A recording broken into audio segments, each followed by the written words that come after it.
day, hump day, and all kind of shit going on. All kind of shit going on. Yeah. And it's crazy out there right now, man. I just left the gym, had some kids talking crazy out there. Drop about 15 buckets on their head, turn around jumper, jab step, you name it, I did it. So I'm out here. Hey, you can't fuck around with them youngins, man. They don't like taking L's, man. They fuck around and shoot you, man. That's what they're doing nowadays, man. But here's the beauty about that. They got to get to that weapon before I get to them. And we're on that court. I mean, arm's distance at all times. You know what I mean? So they got to pick their poison, man. You buy that ticket, I'm going to give you the show. But yo, speaking of show. And you got them long arms too? Nigga scratch his knee standing up. Yo, I was say arms long like Pippen. Come on, man. Hey, Sean, just hand out one hit of quitters to everybody. That's it. And just leave in peace. That's all.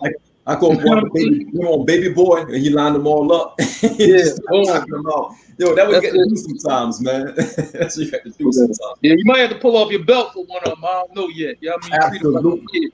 Absolutely. Because these youngins out here, they're so disrespectful, man. They need to get their ass whipped, man. Real talk. Because the parents ain't doing it. The parents like our age now. Like we at the age.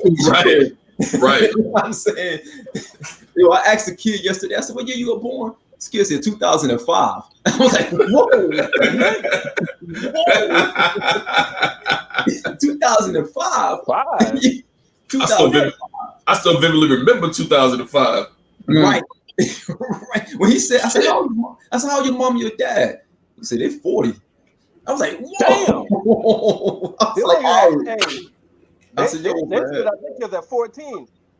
Yeah, it's crazy. What's up, Tia? What's up? We see Terry out there. We see everybody out there. Before we give a shout out to everybody, shout out to you guys first. So how's everything going out there, fellas? It's been a crazy week. It's Wednesday, but it feels like it's a Friday. So, yo, busy week out there, man. How y'all feeling out there? I'm good, man. It's a long week, man. I can't believe it's just fucking Wednesday. Looking forward to the week, fellas. Got to get over the hump, man. Yeah, I wasn't done talking, but anyway,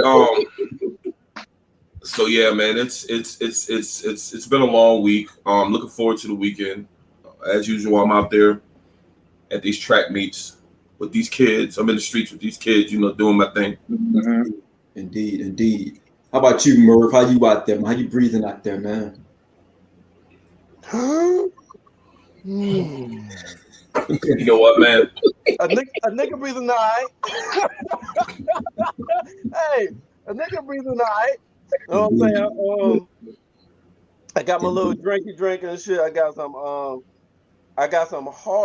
grapefruit hard seltzer water. Hey, you know what? This is diet alcohol because there's only 2 grams of sugar in this motherfucker. But you know what? I mixed that shit with some G&J. Some natural gin and juice. Put that shit. Hey, listen, you put that shit. Whoa. You can't say that and just keep talking. You got a part. You got what? Throw the whole fucking pot away, man. Just throw the whole shit away, man. You can't keep fucking doing. Last week it was full local. Now you coming like this, man. This nigga gotta be stopped, man, for real. What's wrong with you? It's some good shit, man. Hey, y'all gotta remember where you come from. No. Not really. I don't. Not when it comes to drinking. Not when drinking. Shit. Hey, don't act like y'all been drinking Belvedere all your goddamn life. You gotta remember where you come from, goddamn it. Sometimes you gotta go. When it comes to drinks, I ain't trying to go back there. If I can, I got the Diddy juice. Y'all know I do. This is what I got going on. You can't come in with a gin and juice, man. Come on, guys. And the bottle actually has gin and juice on it, man. It has gin and juice on it. It's pre-mixed. Wow. It's stacks. It's pre-mixed gin and juice. Yeah. Who does honestly? Where did this stuff come from? Hold on, no. I fancy it by adding this hard seltzer water is Ruby grapefruit. You didn't set that shit up at all. No, man, no. That's a no for me. Don't drop. Don't drop. Hey, Mark. Hold on. Hey, Mark got my back. Hey, Mark, What was your number one hip hop cover on Monday? Oh shit, Snoop Dogg, you know that. What you not gonna do, Merv? Don't do that. Don't do Snoop. Don't do that, man. Don't do Doggy Style. You're not gonna disrespect that hip hop classic by trying to link your fucking little drink. Look at Sean. Sean is distraught right now. Look what you done did to the homie, man. Look what you done did. Hey, Mark. What was one top chord songs from the album? Huh? Yo. Hey, what's Snoop say, Mark? Yeah. Gin and juice. That was my shit. Gin and juice. There you go. Yo. Sipping on gin and juice. Lay back with my mind on my money and my money on my mind. This is embarrassing. Stats on the contract is up next month. We'll talk after this though. Right. Grief, man. Yo, let's start it. I mean, since we on some fucked up culture, let's start with Merv, man. What's going on in the culture? You ain't gonna ask how I'm doing. It's cool though. I got you. You know what I mean, we can just skip over that shit. Yeah, absolutely. As I was saying, Merv,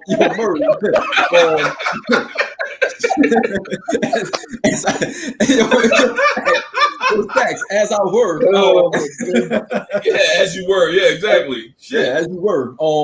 There was Merv.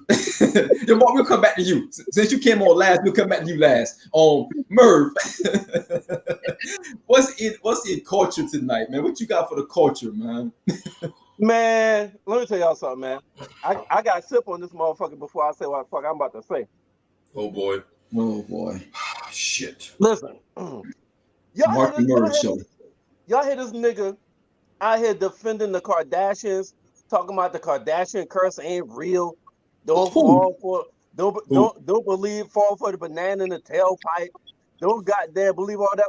Y'all hear that shit? I know that ain't who I think it is in my big boy voice. Now, Merv, who said that? Lamar Odom is trying to defend the Kardashian curse. Wow. Wait a minute. Didn't Lamar Odom die and come back to life? Right. Listen, what the fuck is this nigga talking about? Hold up. Listen, hold up. Okay, let's really dive in this shit real quick. Not dive. Okay. We gonna dive into Charlotte water. I hope I don't hurt my neck. Hey, listen. This motherfucker right here, Chris Humphries, dated a Kardashian. He was an NBA player. After he dated Kardashian, this motherfucker gets cut shortly after. That's when motherfucker had bad luck. All right? Now, the motherfucker that's trying to defend him, this motherfucker was an NBA basketball player, this nigga woke up high in a brothel, didn't know where the fuck he was at. Then this nigga died and came back 3 days later like Jesus. And this motherfucker ain't been saying that. Motherfucker ain't can't play basketball no goddamn more. And this motherfucker's defendant, yo, that pussy must be good, Lamar. Fuck, I don't want that pussy. But I want no pussy like that. Right? Then you got this nigga right here, Kanye. Yeah, Kanye is a fucking billionaire, but guess what? He lost his fucking mind. He lost his fucking mind. It's almost like the Kardashians was the fucking devil, and he sold his fucking soul to the devil to become a billionaire. This nigga lost his fucking mind. Another Kardashian motherfucker. And then you go, this motherfucker. You know what? No, there's only one motherfucker that won that dealt with the Kardashian. There's only one motherfucker that came up. Everybody else went down in some kind of fucking way. And the only motherfucker came up was this nigga right here. Because Ray J. Listen, the legend. Before this nigga was Brandy's little brother from Moesha. After that sex tape, that nigga blew up at the sex tape. Ray J, Sexy Can I. And this motherfucker came up. And then he made the song "I Hit It First." Yeah, he did do that. Yes, he did. That's what Kanye took for dealing with fucking Kardashian. Now listen, but guess what, y'all? That's not even fucking worse. Hey, that ain't the fucking worst, yo. That ain't fucking worse. What they always say, the apple don't fall far from the tree. So if the daughters is fucking crazy, you know the mama gotta be fucking nuts, though. This nigga went from a nigga to a bitch. Whoa, relax. Whoa. I wasn't ready for that. I wasn't ready for that at all. Hey, yo, we gotta throw some type of disclaimer. Yeah, I'm out. I don't know what is the disclaimer. I don't even know what it is. I have absolutely nothing to do with what Merv just said or anything like that. And Lamar talking about the Kardashian curse is bogus. Yeah, okay. And let me tell you, all Kardashians, all sisters can come to me and offer me a fucking threesome or foursome and be butt ass naked. And y'all know I love me some pussy. Oh, man. And I be, and you know what I told them? And you know what I told them? And what Jay-Z said? Pardon my back. Jay-Z didn't say that. DMX said that. Wow. Okay. Same thing. Crack pipe, peace pipe, same thing. Yo, kids, if anybody got kids out there watching, if any adult is watching, please do not drink Mad Dog 2020 gin and juice. That rant was a direct reflection of drinking Mad Dog 2020 gin and juice that's already pre-mixed. So leave it alone. So, Mark, speaking of leave it alone, what's the streets talking about, man? What street talk? Man, yo, let me tell you, this was the craziest story I've heard in months. Right now, I'm quite sure some of y'all heard it. It was a high school basketball coach in North Carolina named Barney Harris, who thought it was a great idea to rip off a drug cartel for the 2 keys of cocaine. God damn. Now, you know what I'm saying? Here's my problem, right? Like, I get that, rob a drug dealer, okay. You know what I'm saying? We've seen that before, right? Here's the problem I had. The drug cartel he tried to rip off is the Sinaloa drug cartel. This is the most notorious cartel on the planet. This was the same cartel that was ran by El Chapo. We know who El Chapo is. His sons run the cartel now. You know what I'm saying? Listen, the best thing that could have happened to this guy is what happened to him is that he got killed. You know what I mean? Him and his brother, you know what I mean, got shot up, right? And I'm saying that's the best thing that happened to him. You know why? Because if they actually would have got away with this, right? The Sinaloa cartel would have killed the whole family, the entire family. You know what I'm saying? That's just how they do things, right? So you know what? Rest in pieces to these brothers. But I'm going to tell you, do not try this, right? And let me tell you one more thing, right? Anybody who's locked up in the feds, and I know a few people that's locked up in the feds or whatever, right? The one thing they always tell me is anytime they try to transfer them to the West Coast, Arizona, California, or whatever, they try to fight that shit. You know what I'm saying? I'm trying to tell you, jailing on the West Coast in the feds is no joke. And all these boys from the East Coast, you know what I'm saying, they ain't with it. And I feel them on that. You know what I'm saying?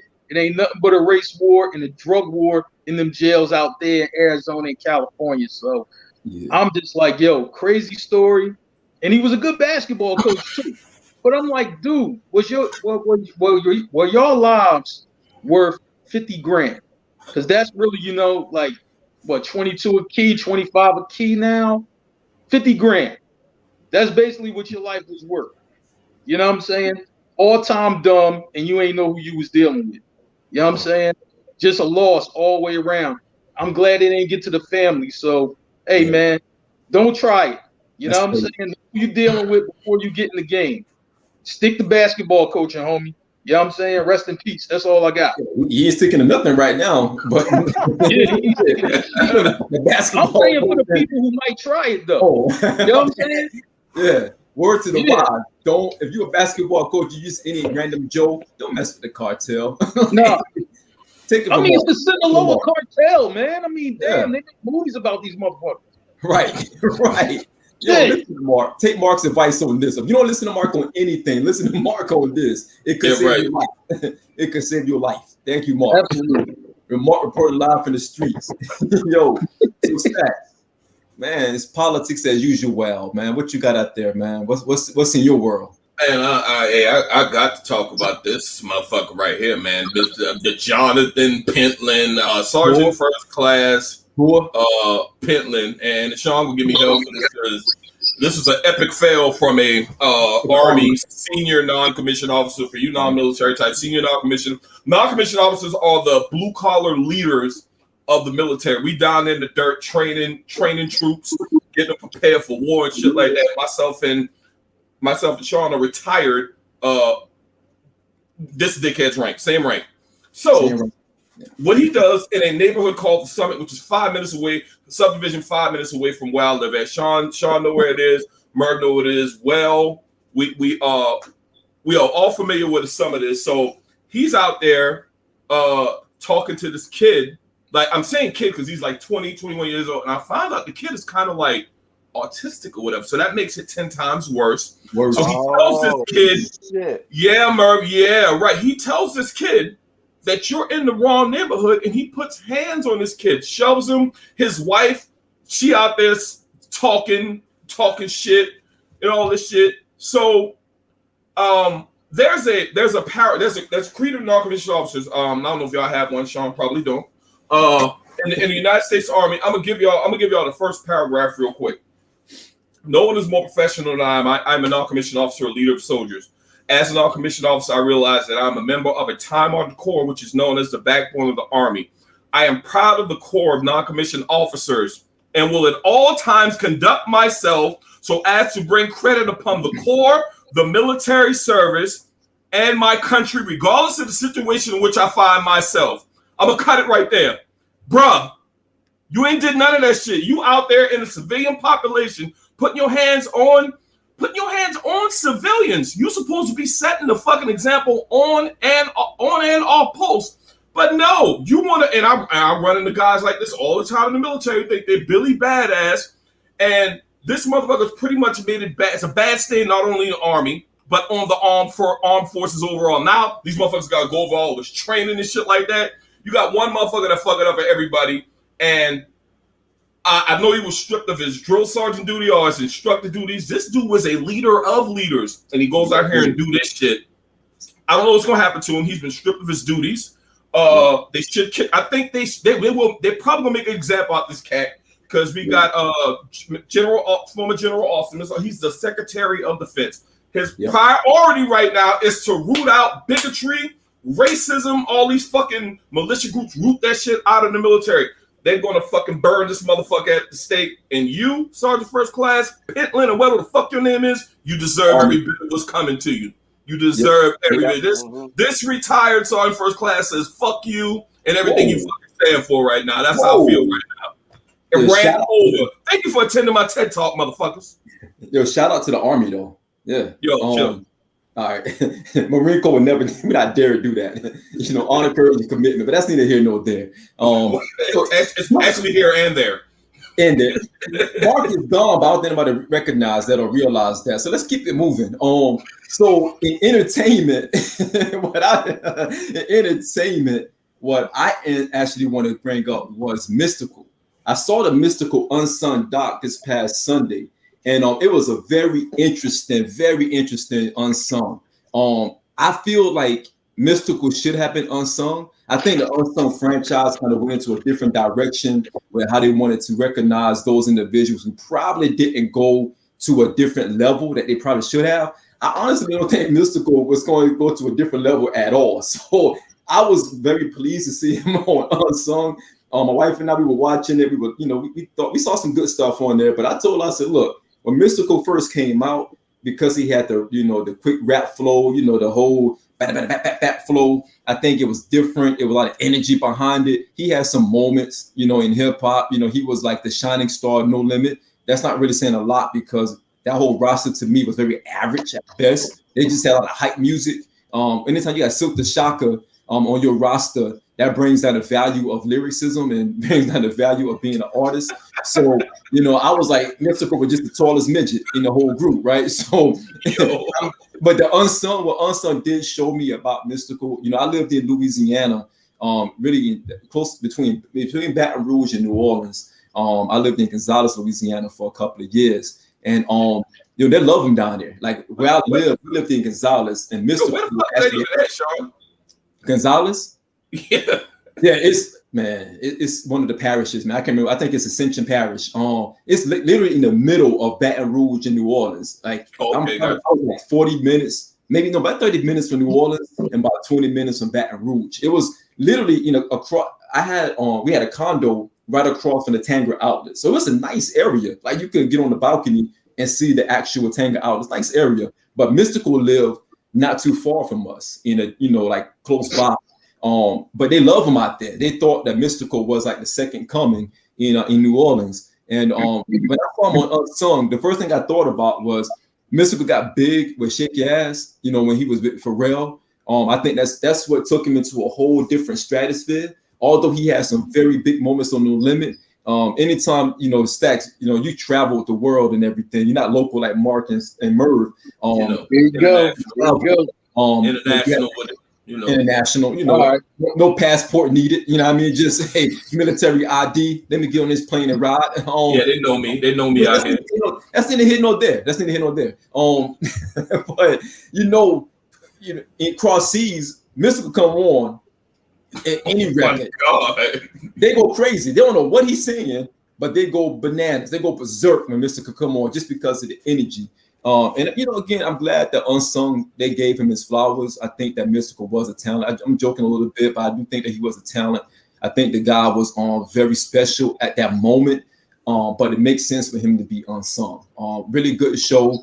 I love when Unsung does show like this because they don't really go into the whole realm of their success. They talk about some of the failures and they talk about some of the areas that they may have some missteps. And Mystical definitely has some missteps. But again, the guy was very talented, great show on Unsung. Y'all get a chance to watch it, go check that out. They also played Remy Ma Uncensored, which was pretty decent. It wasn't as good as I thought it was going to be, but they played Remy Ma Uncensored, and she had a really dope story as well. So check out those shows on Sunday night, Uncensored and Unsung on Sunday nights. So with that said, let's get ready to get into the main topic. Before we get into that, want to give a shout out to YouTube. Want to give a shout out to all of our partners out there who's rocking with us. You know who you are. What's known doesn't have to be said. Thank you for the plug. Thank you for the help. Thank you for the actual professional, courtesy on everything that we're doing. We appreciate the support. Shout out to Bobby. Shout out to everything that Bobby is doing behind the scenes. And come through, Bobby. Absolutely salute to Bobby. Shout out to our Instagram page, our Twitch, our Twitter. Shout out to Blackjack TV, channel 199, Zingo TV, and most importantly, shout out to all of you who's watching us. So with that said, you guys know who I am. I'm Sean with my friends here. So welcome to the Sean and Friends show. So let's go ahead and bring on. Go with that bullshit now. Oh my bad. I'm sorry. But yeah, welcome to the Sean and Friends show. I want to bring on the ladies right now. I want to bring on. We got Becca. And we got in the background. So come on board, ladies. What team be at? What it do? What's Becca, up? AKA Mrs. Green. Hey, that's me. Apparently, I'm a friend of the show. Hey, y'all. Yeah. Wow. Yeah. So glad that I'm Sean's friend. Sean and Friends. Everybody friends. Sean and Friends. Matter of fact, what's up, everybody? Give me 1 second. Let me take this banner off my face, man. Shout out to Colgate as well. That's fine. It's actually an improvement. We good. Leave that right there. Wow. Yeah, Mark. Leave that motherfucker right there. I want to give a shout out to Colgate for the pearly whites. So shout out to you guys. Where Tina? Where Tina at? Come on, Tina. So we want to go ahead and get into the main topic for tonight. As you guys know, a lot of our topics come from those who send us different things on our page. One of our listeners and one of our extended family members, Tayson Graves from Philly, represent Tayson. Tayson actually threw this out here about a week ago. And he was like, why don't you guys do a friend zone topic? And Tayson came up with this idea. I reached out to Tayson behind the scenes. We were talking a little bit. I asked him what was he looking for, what it's going to feel like, what it's going to be about. And he had some really, really great ideas about the friend zone. Tayson dropped it on the page. People ate it up. They were all over it. People had a lot of engagement. I think the engagement for like 2 or 3 days. Just back to back, people was talking about in friend zone and what that meant to them and what that really felt like for them. So we decided to make it a topic. We decided to talk about it, have a discussion about it. Can somebody take Becca off? Because she just smiling like she got the thumb up. Let's take her off and bring her back on and keep the party moving. Who, me? So, what I do? You was paused. You was doing this. You was yeah. No, I'm here. You're doing like this right here now. There you can see. That's what you're doing. Leroy.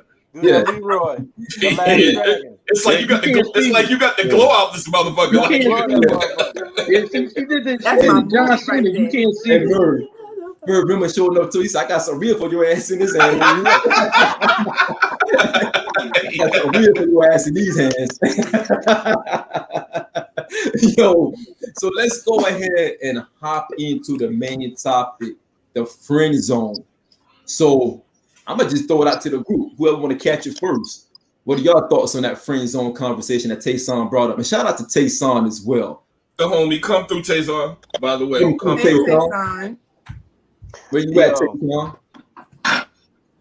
Let's go. That was pretty good. Got that. Hey, look, this friend zone shit. It's so many fucking angles you can go in this shit, yo. Like it's so many fucking angles. And you know what? I'll go ahead and start this motherfucker. Oh boy. I'm gonna start the motherfucker, right? Of course. We apologize in advance, everybody. Hey, Go ahead, Bird. Kick your shit, boy. They go gassing that motherfucker. Gassing him. Hey, Premium too. Me and Mark on the same team tonight, nigga. Let me tell you something. Hey, I've been on both sides of the spectrum. All right, I've been a female. Oh, I apologize. You been a female? Don't like being called female. I don't know fucking why not, but for some reason, Lord, that feels disrespectful to some females. Oh, my bad. Ladies, women, whatever. Okay. Who hurt you, man? You can tell us who hurt you. Goodness. So I'm gonna use the word ladies. Is that okay? Is that okay? Ladies. So all right, go ahead. Ladies put me in friend zone before, and I've put ladies in friend zone before. So I saw a meme last month. I looked for that motherfucker. I could not find that motherfucker. But let me tell you what that motherfucker said. That motherfucker said the difference between men and women is when men wrong. When women put you in friend zone, you become like that gay friend.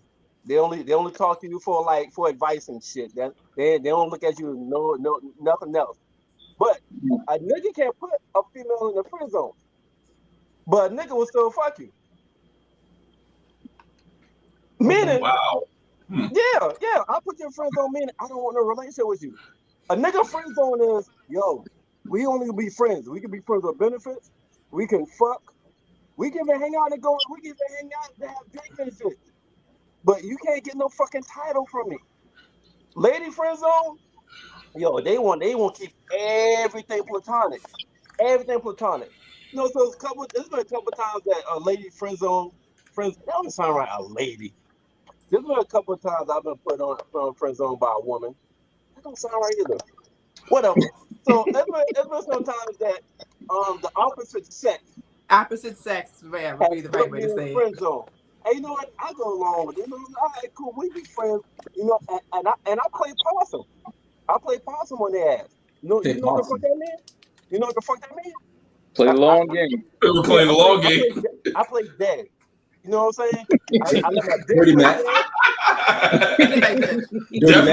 Definitely going into the Dirty Mac territory. Dirty Mac territory. Yeah. I let my dick play dead for however long it takes. I wait 1 year. Listen, I didn't play possum for 4 years and act like my dick was limp for 4 years. And then caught ass slipping. Yeah. One night it was really nice. Okay, Bill Cosby. What the fuck do you mean you caught her slipping? What the fuck do you mean by that? No pills. What are you talking about? Listen. She just had. I don't know what it was, but I don't know. She had troubles with the guy she was dating or a boyfriend or something was going on with her. But we was at somebody, a mutual friend's house. I walk into her car and shit. I give her a hug. Not kiss on her neck. And Dirty Mac. Hey, Dirty Mac alert. TV timeout. That is Dirty Mackin', bro. What are you talking about? Okay, continue. He slid in. Yeah. Slid right in on it.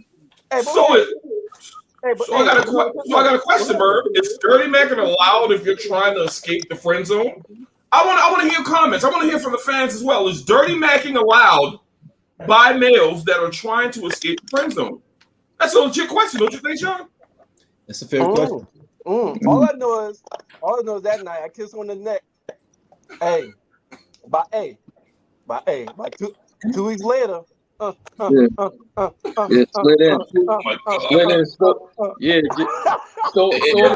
And Mark supports all this bullshit. Of course he does. He just stole some bases. That's it. Stole the base. Hey, but listen. Stole the base. What in the Ricky Henderson is going on, man? Listen, but we stayed friends though. You know what I mean? I'm that best nigga. I'm that homie lover friend all in one and shit. Like, you need some advice, you can call me like, yo, yeah, my nigga tripping. Like, yeah, because you this what you did wrong. Your nigga tripping because you did this. I even give advice on that shit. Derek Jackson, Hall of Fame status. The Dirty Mac. Whoa! Wait. He has an agenda. Yes. Absolutely. Always have an agenda. A Dirty Mac has an agenda. I'm gonna say it like this, but he probably gave good advice before it went down, though. So you know, Dirty Mac always has the best. A Dirty Mac has the best advice. He's an expert counselor. He's an expert counselor. But listen, no. Even after it went down, I still gave him great advice. Listen, I'm the fucking best. I'm the fucking best when it comes to that. Hey, that's good. That's good, man. Derek Jackson will be proud, Murph. Right. Listen, hold on. Listen. Derek Jackson talks to break them up. I talk to keep them together. Yeah, I feel that. Why not? Of course you do. It's just like the meme said, yo. I mean, we share her, but she live at your house. That's all. No. Real quick. Team Bean, how you doing, sweetheart? I see you down there. How you doing? How you doing? Tina Bizzle. I'm just like this, cause when Merv be bumping his gums, you just let him bump his gums. Yeah. And talk your shit, Merv. And he putting down the mad dog. You look like the girl that was in the video I Can Love You Better, LL Cool J. Yeah, that came out of nowhere. That came out of that just he grabbed that one out of nowhere. Now I have to go watch the video. You know what I'm saying? You know. Was that a compliment? That's a compliment. No, you see the LL video. Yeah, that's a compliment. Definitely a compliment. I know what you're talking about. Yeah, definitely a compliment. Do I still look like her now? No, but listen, if that was an ODB video, that wouldn't be a compliment, but it was an LL video, so it's a compliment. Hey, but y'all know ODB always come on here looking right. He's like one of my favorite rappers. That ain't no surprise. I'm just saying from a visual aspect. That's what I'm saying. From a visual aspect. Borderline. Yeah. They want to say you look fine as fuck, but they just Mark giving us the real time Dirty Mackin'. If y'all know that. Yeah. In HD. Listen, Mark 1080p. Mark Dirty Mac has no boundaries. In HD, okay, 1080. Damn, I can't even. Mark is giving us Dirty Mac in 1080. I can't exactly. Hey, listen, I can't show appreciation to my co-host. Damn. Wow. That's Dirty Mac as well. Full effect. Mark is my bad. You know what, team? I mean, you all right. All right. You're happy. You all right. But who the fuck he talking about? Hey, you know what I'm saying? Like, damn, I can't show appreciation. Like, wait, who He's being facetious. I was giving him props. Like that, yo, Murph said the L video. I'm like, yo, all right, cool. I gotta go see that shit. That's all I'm saying. Damn. Right, Kyle. Scumbag 101. Let me tell y'all this. Oh shit. See, Mark like to fuck with me. Oh shit. Here she go. I'm gonna let you fuck with me. Don't tell him that. Hey, change that up a little bit because he might take that the wrong way. Tina, switch that shit up a little bit. He might take that shit the wrong way. Take it however you want to take. I'm gonna let the light skinned motherfucker fuck. Whoa. Skin. Because if I wanted to eat you alive, I could. Yeah. Hey, my nigga. You like a big snack. Hold up. I know. I hear it. Yo, my niggas, can y'all look at this? What's a female got to do to be? You know what? For me, to answer that question, it got to be circumstances to put her in the friend zone. For me, you know what I'm saying? Everybody operate different, you know. But I'm like, yo, if you used to fuck with my homie, I'm not gonna fuck with you on that level. I'm just not. How you for the streets and all that other shit, but you got a code? Cause I know niggas that don't give a fuck. They gonna be but you know what? There's certain shit I got a code for. You know what I'm saying? I'm like, man, you know, that's my man. Like, you ain't never smashed the homie chick ever. Yo, a chick he took serious? No. A chick he took serious? Yo,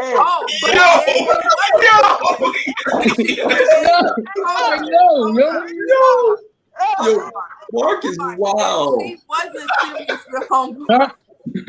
she wasn't serious with homeboy, then she's free game. I mean, if she was just a pass around, I mean, of course, you know, whatever. But you know what I'm saying? I'm like, yo, but I mean, if it's a chick, I mean, my man took serious, like, I mean, they might not even been boyfriend, girlfriend, but you know, they might have hung out like a lot or whatever. You know what I'm saying? Like, I ain't going to do that. That's my man don't have feelings for her. I ain't going to just, you know what I mean? Nah, I ain't doing that. Nah, I don't operate like that, man. But a lot of the times, fellas think that they put in the friend zone to be shady. We just may not like your ass. Hey, listen. You know what I'm saying? Look, that's the point though, right? But I'm gonna tell you, the man has to recognize that shit sometimes, right? Seriously, like, yo, if you meet a chick, you know what I'm saying, you hang out with her, and you feel like, yo, this ain't really going the way I need it to go, yo, you know what I mean, be out. You know what I'm saying? Just be out. You know, trust me, she'll call you, you know what I mean, a few times, and you won't answer, and then she'll get the hint. You know what I mean? You gotta be out, though. You know what I'm saying? That's it. Yo, Chauncey crazy. Do y'all see Chauncey's comment? Chauncey crazy. Yo,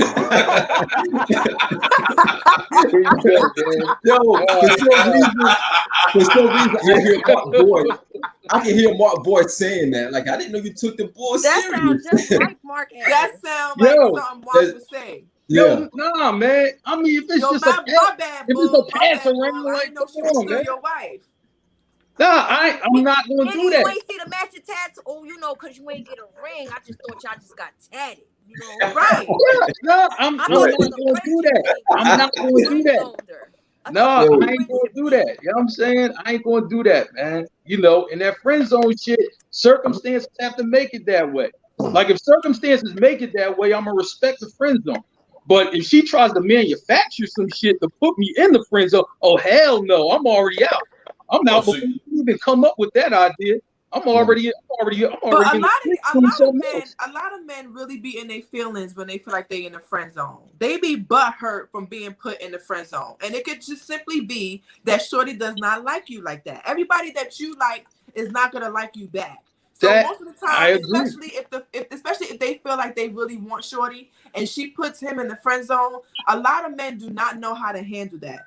If a friend zone is basically what it's normally thought of. A friend zone is basically somebody that wants to be with you, but you don't want to be with them, so you kind of keep them on the side for some extra benefits, but you don't really fuck with them like that. What are these? What are these extra benefits? I can't do that shit. Since you open that kind of worms. Extra benefits could be going out. It could sometimes be smashing. Extra benefits could be she talks to him whenever she's having issues with her real man or other men that she actually is interested in.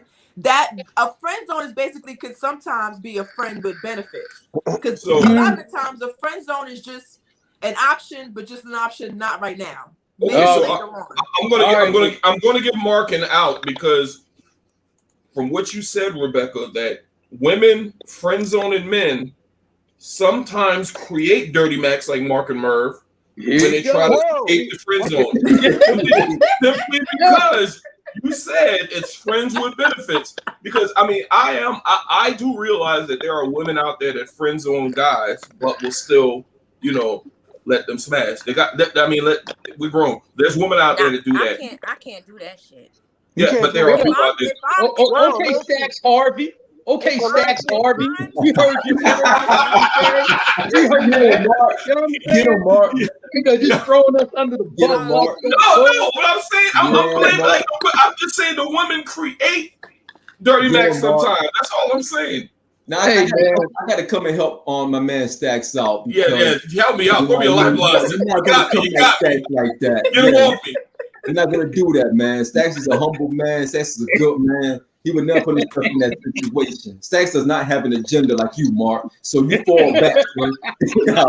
But I think Becca makes a great point because a lot of times, I learned from the OGs. One of my OGs, one of my mentors, the OGs. Matter of fact, he's one of Mervin. I believe it or not, we have a mutual mentor. And he always taught me, he was my gunnery sergeant in the Marine Corps. He always taught me, he said, man, you gotta, if you're not in a situation, it's all good. It's good to have female friends. But if you're in a situation, you gotta be careful about the females you bring around as friends because you're gonna grow to a situation where you're gonna feel like you want to get a female opinion on your relationship. And a lot of times, they're going to start thinking that they can ease their way through if you're a good guy because you're asking them their opinion, and the entire time they're trying to pick your brain and say, well, maybe you try this or try that. Well, they may have a different agenda. So we talk about dirty Macs from a guy perspective. There's some also dirty Mac females out there because some of these guys out here think they got a good friend in the female, and the entire time they're reading the lines. They're like, okay. He said this, I'm gonna go back and use this, I'm gonna use this against later on. And somebody like Merv, he might want that to happen, you know what I mean? And he's probably cool with that. But a lot of guys and Stacks, for you being an honest man as well, I'm sure a female friend got to pass the wifey test. If wifey get those vibes like, I don't know about that one, you have to listen because women can pick up on women, other women, their energy. You know what I mean? So be careful about that. Not the Heisman. I gotta go back to what Kyle said. Thank you. I'm going back to him too. Yeah, well, I agree with him. Like, I'm not anybody I'm sleeping with. I want to be with you. Okay. Right. I just don't sleep with niggas that I don't want to be with. I just don't. So hold up. So you have that's good. That's good. I ain't gonna dive on that. I'm gonna let you. I ain't gonna dive on that. Yeah, I'm definitely not touching that shit. Hey, Kyle says it's not a friend zone if y'all have sex. Kyle, you ain't never fuck your friend. That's not what he means, Merv. Hey, Merv said that shit like it's the norm. Like, That's not like who's not doing that? Like it's impossible. I'm talking history. Okay. Like, wait. That's a friend with benefits. Time out.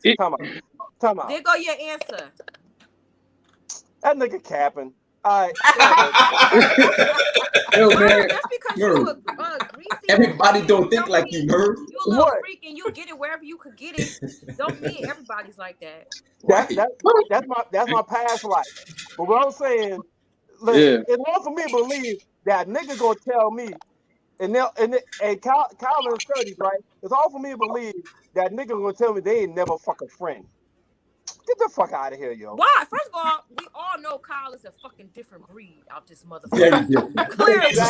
He's a sexual deviant. Sexual deviant. Else on the show. So, I mean, I ain't going. That shit happens sometimes. Like Mark, hold up, Mark. Listen. So you expect me to believe a nigga that spit in a female mouth won't fuck a female friend? Wait. What does being That's a good point. exotic desires have to do with just with random chicks? Or I'm gonna just do this with my friend. Overall sexual freakiness. That don't got nothing. I don't do What? that shit with everybody. What the fuck? no, but I'm gonna say like this though. I'm gonna say like this though, right? All money ain't good money. Like, yeah, and I'm gonna say like this. No, but seriously, like real quick, it's not like I mean, if you ever sleep with any of your female friends or whatever, it's not like you plan that shit. That shit just happens. Like, you know what I'm saying? Not to like, everybody though. Exactly. Everybody, probably majority. Let's do that. But everybody's not like that. Hey, everybody Every male and in their female codes that they friendship don't doesn't break. always Everybody lead has to that. sex. I get that. I'm gonna put this. I'm gonna put this out there for my mans because Merv ain't mentioned it, and Sean, you know this. Merv is light skinned. Merv ain't just smashing anything. That dude is light skinned picky when it comes to chicks. Well, the way he's talking, do not know what Tina. I'm telling you, don't get it twisted. So he ain't hitting everything moving. He's not. I'm not. Right now. You shouldn't hit everything moving. Like, what the fuck? So you saying Merv was born in the wrong body? He should have been light skinned like Mark? No, we call him light skinned Merv. I know that motherfucker look black as an ace of face right now, but he is a light skinned dude. He's light skinned. For all intents and purposes, this motherfucker is light skinned. He got real light skinned tendencies. Despite the fact that he looked like Daffy Duck with the bill shot off, he thinks he's working. My bad, Merv. That slipped out. It's the crown, man. I'm sorry. The friend zone supposed to be platonic. It's not supposed to be any sex in the friend zone. That's why your friend zone. You do have some people, all jokes aside, that really don't have those type of relationships with their friends of the opposite sex. There is a separation. You do have some that are able to have friends of the opposite sex and not do anything or even try to do anything sexual with them. But just like what Tina B said, the majority of people, for me, and this is just my opinion, it really is difficult for men and women to be platonic friends. Merv is ODB. It's really difficult for some people to be platonic friends. Some one or the other at some point may be physically, sexually interested in their friend. Right? But it just never goes anywhere. So the friend zone, just like what Kyle and what Tina B is saying, it's supposed to be a no sex zone. But it doesn't always end up that way. But not everybody is out here, men and women included, is not having sex with their friends of the opposite sex. First of all, let's be clear. Hold on. Let's be clear. Okay. The only friend zone is somebody because there's something about them that you're not attracted to. It's a time for you, so you friend zone them. That's the only reason you friend zone is somebody. So now, we're not talking about, oh, this my homie, this my friend here, and then I might have sex with you. No, we talking about somebody that you had an interest in, and there was, or they have an interest in you, and you don't like them. Damn, you like me, but I don't like you like that, bro. Oh, damn, you looking at me, but I ain't never look at you like that, bro. So I'm a friend zone you. You don't got no chance with me. You know what I'm saying? But, you know what though? I'm glad somebody. You thought you liked them, and they showed you something about them they ain't liking. You ain't liking. You friends on them. That's. But I'm glad you brought that up though. You know, seriously, right? Because I'm like, yo, you could be a chick like, and I like her like, yo, you know what I mean? Chick kind of bad, whatever. But I ain't getting the right vibes. I gotta skedaddle immediately. You know what I'm saying? Because I'm like, yo, before you even try to put me in that zone, I'm out. I gotta get out. I got the roll. Yeah, I'm so So you don't want to be a friend at all. Let me ask you this. You don't want to be a friend? You know what I'm saying? Not if I like, yo, if I'm trying to pursue her and she try to put me in a box, hell no. She might be cool as shit, but I'll never know. You know what I mean? But why does that bother you, Mark? She don't like you back. Why that part don't bother me. Some people gonna like me and some people ain't. I'm cool with that. But I'm just saying, yo, don't try to, you want to keep me around, and yo, I'm feeling you. Oh no, I can't. I can't roll. I can't. Get off this. Hey, Don't get it twisted. That don't mean they're trying to keep you around. They just offering you friendship, which is, hey, I don't want to date you, but we could be friends. If you don't want to be my friend, fuck it. I don't give a fuck. Hey, I'm already out before she even get to that point. More like peace. That's like everybody out here making an announcement that they about to friend zone you. She could have friend zoned you before you. She had to make. Hey, maybe. You just got the but you know what? I stopped picking up that phone and it's oh man, it's the friend chick. Oh, you hear this nigga claiming now he think that the chick is friend zone and want to go out her way and call him and see how you doing.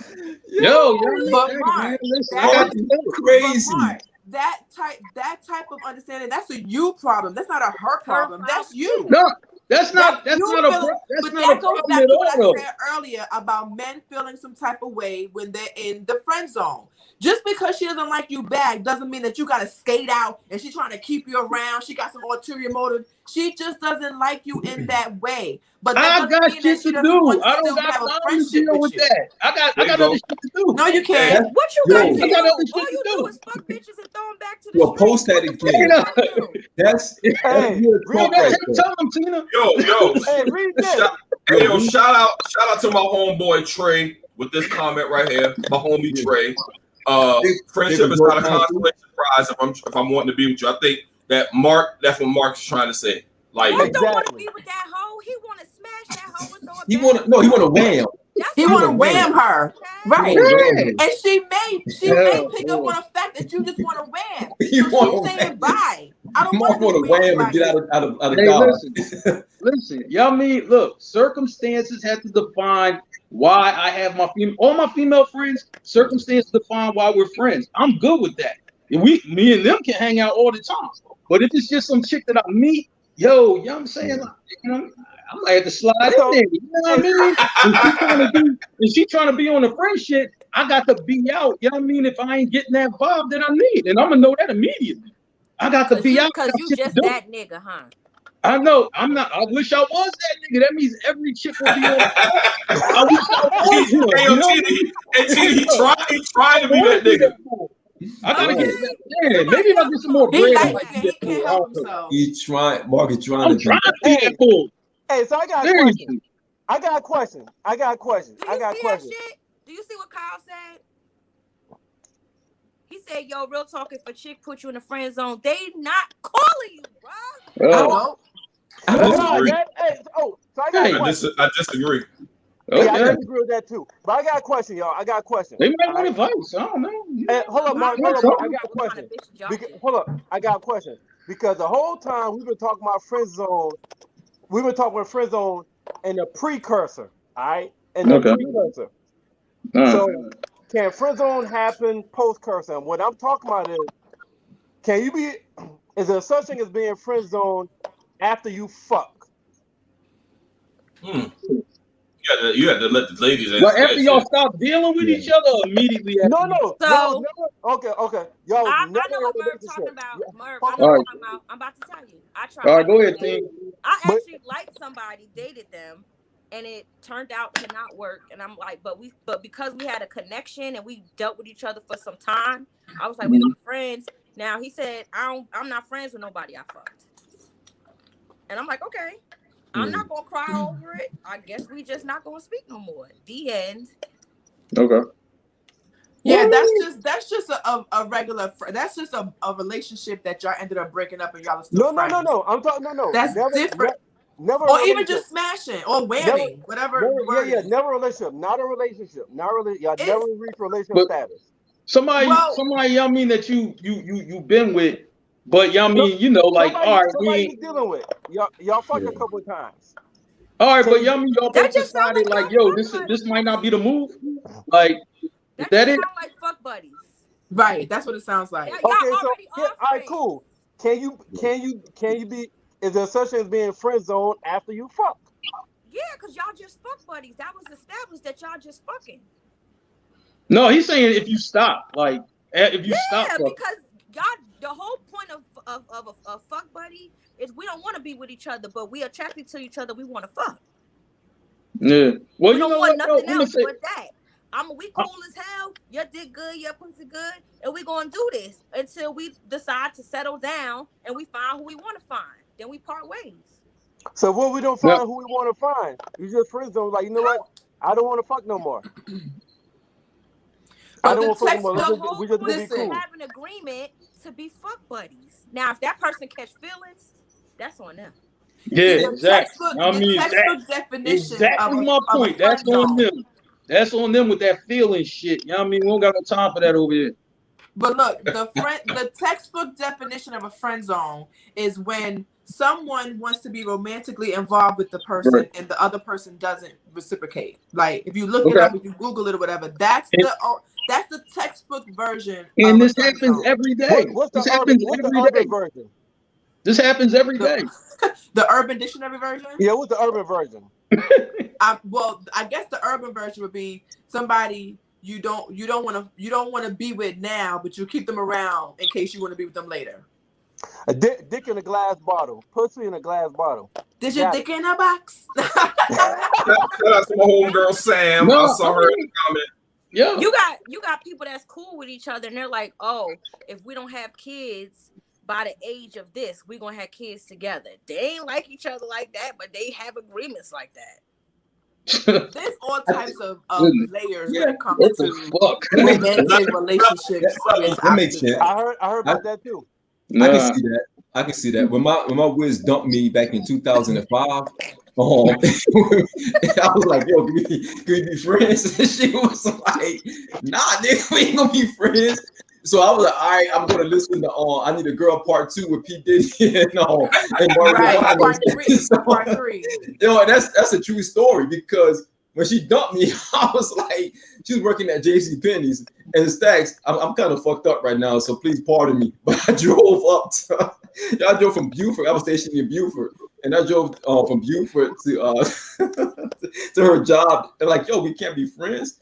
And she was like, nah, nigga, what are you talking about? Like, why you dump me though? I was like, I got benefits. I'm like, why you dump me? Hey, watch this. Yo, wait. Watch this. Y'all people Ingrid threw him back to the streets. Yeah, that's exactly what happened.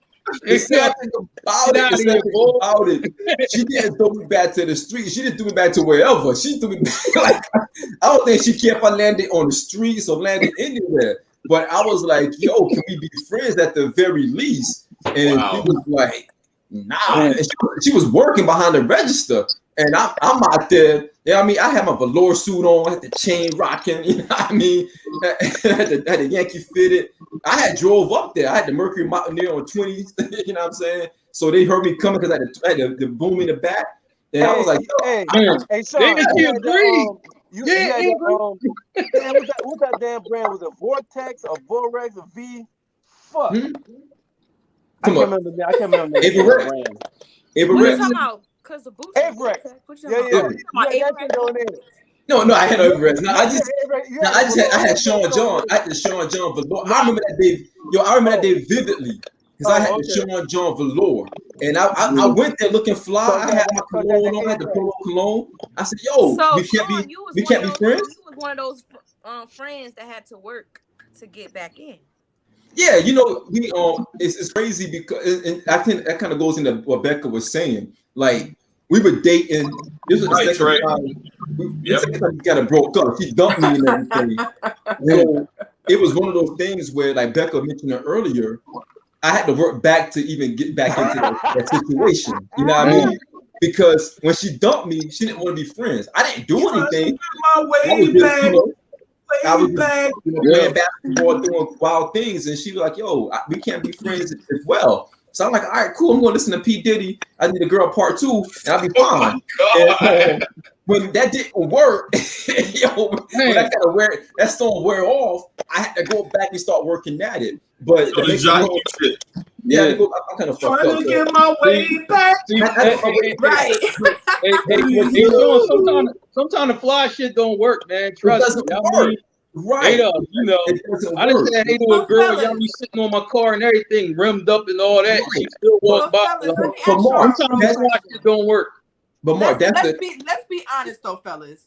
If there and answer this as best as you can. Okay. Is it really impossible for y'all to still remain friends with a woman that is not interested in you that you were interested in? Is it too much for y'all to say, okay, she don't like me, but she's still cool, we can still be friends? Or do y'all have to automatically take it as a dagger to the heart? Oh, she doesn't like me back. Let me disappear because I can never be her friend. I can answer that. that. Go ahead, Merv. I'm gonna let you go first. You go first on that. I can answer that. Nah, yo, if they cool, I'll be cool with them motherfucker. We be cool with them motherfucker. You know what I'm saying?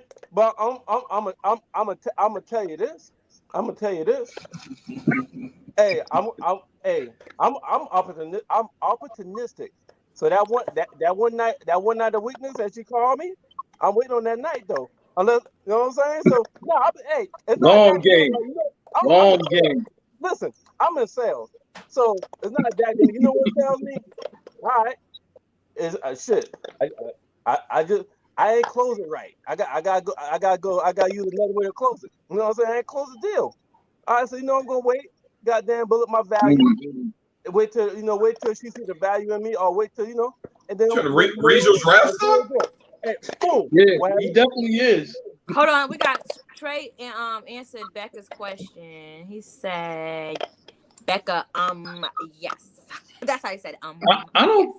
Yes. He said why am I sticking around? Well, he confused me with the mistreated part. Like I don't think you mistreated because. But maybe she's not being mistreated. This is what I'm trying to get. No, I'm saying maybe she just don't like you. She don't like you, and she moves on to another dude, whether she's being mistreated or not. She just doesn't like you. Why does that bother y'all so much that you don't get reciprocation when you like somebody? I cannot speak for any man but myself, right? I do not stick around long enough to answer that question or even find out about it. I'm out. Like, the minute I don't get the vibe I want, I gotta go. Right. Like what Tina B said.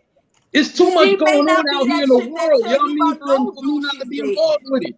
Just because I want to be your friend don't mean I'm about to sit there and call you every day and talk about no nigga to you. The fuck? That's crazy. Hey, single and still I could be dating you. Some chicks not in a relationship, but we fucking. I could still be seeing other motherfuckers. Hey, but Tina, I will tell you, unfortunately, some chicks that put dudes in the friend zone, they do that though. Like they really, I mean, they're not feeling them like sexually. They're not attracted to them like that, but they want to be the friend, and they will put out their, business and want some advice from that potential, from that dirty Mac in waiting. So, yeah, I mean, but Merv playing the long game. See, I'm like, okay, Merv would do. I don't have the patience to do that. You know what I'm saying? I'm like, yo, listen, the vibe ain't where I need to be. I got the rope. I just got to go. It's just too much shit out here to do. Shout out to my homeboy Trey for being anti-Dirty Mac. Yeah. And even to that point, I wasn't trying to be a Dirty Mac to get my whiz back at that time.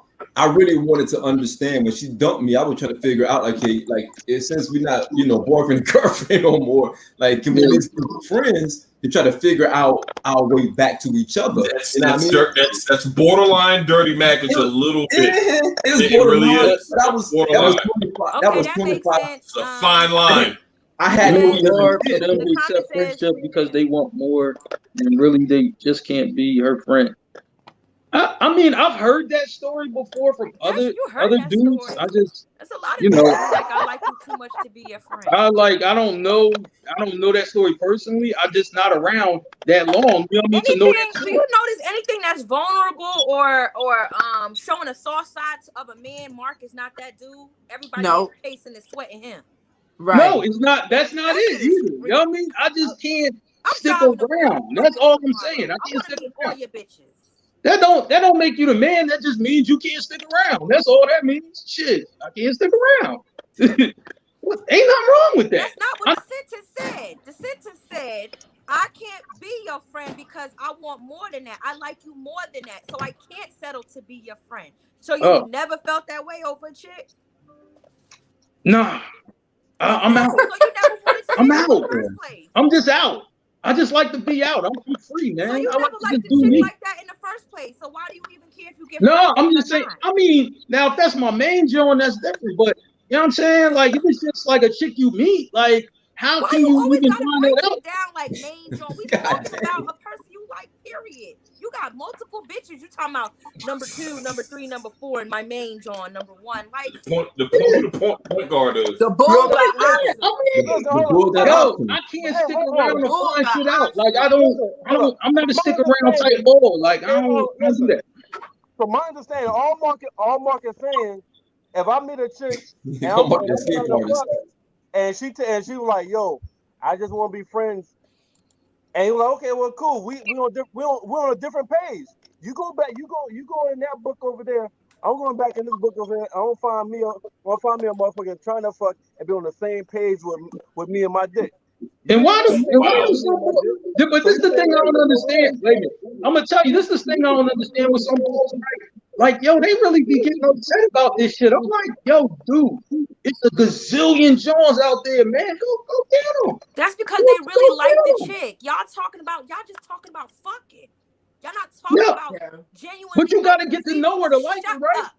You gotta get to know her to like her, right? Talking about if you liking a female, you talking about you just wanting to smash a female. We're not talking about that. We already discussed that. That's friends with benefits, or you just want to fuck a shorty. We talking about if you genuinely like a female, you want to be more than friends. But you gotta get to know her to like her, though. You gotta get to know her to like her. You got to spend time with her and do all that shit. It's a chick you already know. Yeah, that can happen. That friend zone don't have to happen.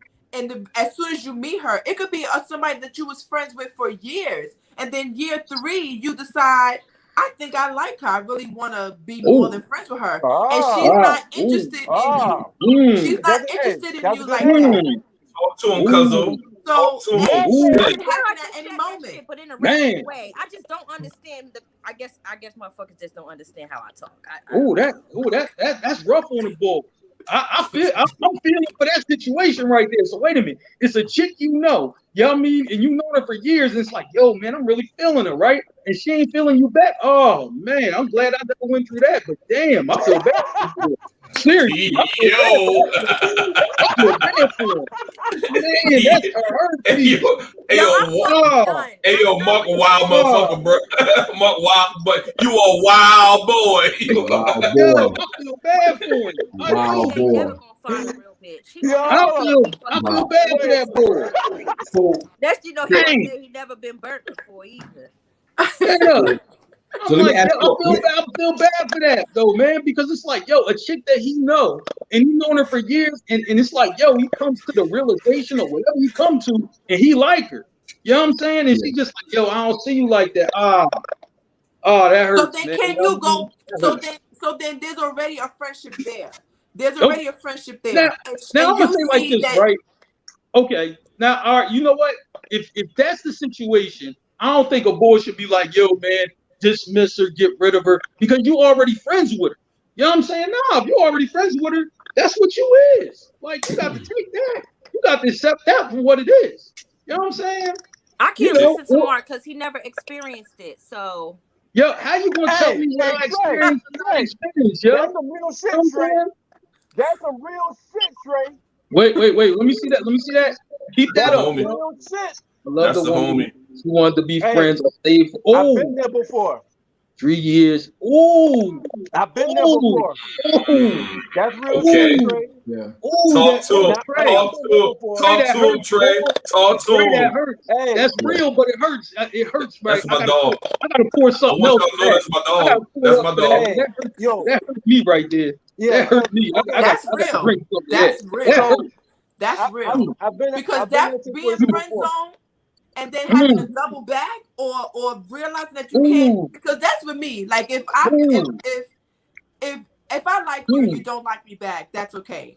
That's a good segue. If there's no reciprocation, that's fine. But don't double back after you decided to do whatever you wanted to do and then realize, oh, well, let me see if Becca still like me. No, Becca don't. You already moved on. I'm not fucking with nobody that had kids after I was dealing with you. See, if I was dealing with you and you ain't had no kids, and then it just didn't work, and we parted ways, and you try to come back with kids, you automatically get denied. Damn. Denied. It's one thing for me to meet you with kids. It's another thing to I already had you before the kids, and then you came back with kids. No, I don't want you. Wait, no, you cannot double back. No, the car doesn't go in reverse. You know what I mean? For real, we just step on the gas. That's what we do over here. We stepping on the gas over here. Hey, what Andre 3000 say to international player? Spaceships don't have rearview mirrors. They dip. Keep your heart, 3 Stacks. Keep your heart. 3 Stacks. Keep your heart. Keep your heart. Exactly. You got to protect that. You got to protect that heart. You know what I mean? You got to protect that. Double back. I don't feel like you can even try to double back. You probably shouldn't. A part of you should feel some type of way for even thinking that you could double back. Hey, I will tell you this, cuz a lot of dudes lying if they saying that a chick that friend zone them can't double back. That might be true for women, but I think dudes, if they got friend zone in a couple of months down the line, she like, I'm ready. You know what? Let's do this. There's a lot of dudes out there that be like, well, shit, since you ready, I'm ready. Yeah, I agree. That's having animal shit. Hey, I can see that happen. I can see that part happen. I can see that. Stack. When you say I'm ready, what you mean? Ready for a relationship or ready to fuck? Yeah, which one? Which one? Either or. I mean, both. Nah, ain't either or. No, I might have a situation going on. But you ain't never give me that pussy yet. I'm gonna gladly oblige. Oh my God! They are lost. Okay, Merv. We tried. Once my heart. Yo, Merv is a nasty ass nigga. What? Whatever.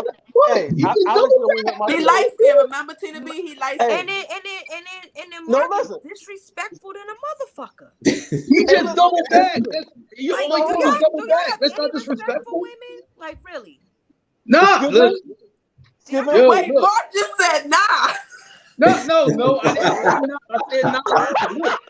Look, I try to. Yo, listen. I try to get females, who on the same type time I'm on. You know what I'm saying? That's all. Ain't nothing wrong with that. We on the same page. Listen. Hey, hold on. Wait, Tina. For the record, let me tell you something. For the fucking record, I'm a hopeless romantic. I can see that, Mark. Well, let me finish. Let me finish. He don't got a girlfriend. He can do what he wants. Look, let me finish. I'm a hopeless romantic. But listen, not anybody can get this motherfucking heart. All right? Before you get, you gotta be a special motherfucker to be able to get under the layers and get my hopeless romanticism. You know it's females that don't want community dick either, right? Huh? You know it's females that don't want community dick either, right? Okay, cool. Yeah, I'm not trying to there's some females that don't want to wham. Mark just don't want to be in a relationship, period. Everybody, y'all got to establish, right? Mark just want to hoe. That's not true. That's not true. That's not true. That's not true. You fucking up his fandom. Yo, that's not true, man. That's not true, though. You fucking up his fandom, Sean. Yeah.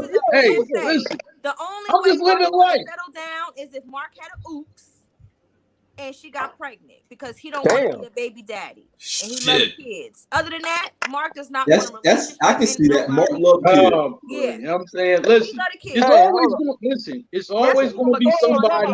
No, wait a minute. Hold up. I gotta answer this shit. Wait a minute. I'm gonna get to that question in a minute. Hold up. Listen, nigga, you not Merv? All right, wait a minute. Hold on, man. Listen. You know what I'm saying? Look, it's always going to be somebody that might come along and you know what? You're going to see them in a different light than you see the other chick. That always happens. You know what I'm saying? That's going to happen. You know, you got a lot to say for somebody that hasn't experienced half the shit we talked about on the show today. I experienced some of this shit. I feel like you capping. Yeah, I experienced some of this shit, just not all of it. That's my spidey senses. Hey, so Tina, I mean, your spice is always single. Single, I mean, for even when you sleep. Get out of here. Let's get Merv answer this question because I actually that shit was corny. I have some. Hey, let's let Merv answer this question. I have some actual feedback on this one. Merv, answer that question that's posted on there. And real quick, Merv, before you answer, if y'all go to if y'all are viewing this, your name is showing up as Facebook user. You got to authorize StreamYard, then your name will show up because somebody's giving some hellfire comments, but we don't know who you are. So try to fix that. If you're commenting from the group, post your name so we can see who you are. Cool. All right, so somebody said, are you only double back in the smash or to be with them? Real shit. It depends at what point they double back. Because I have had females in the past that I like.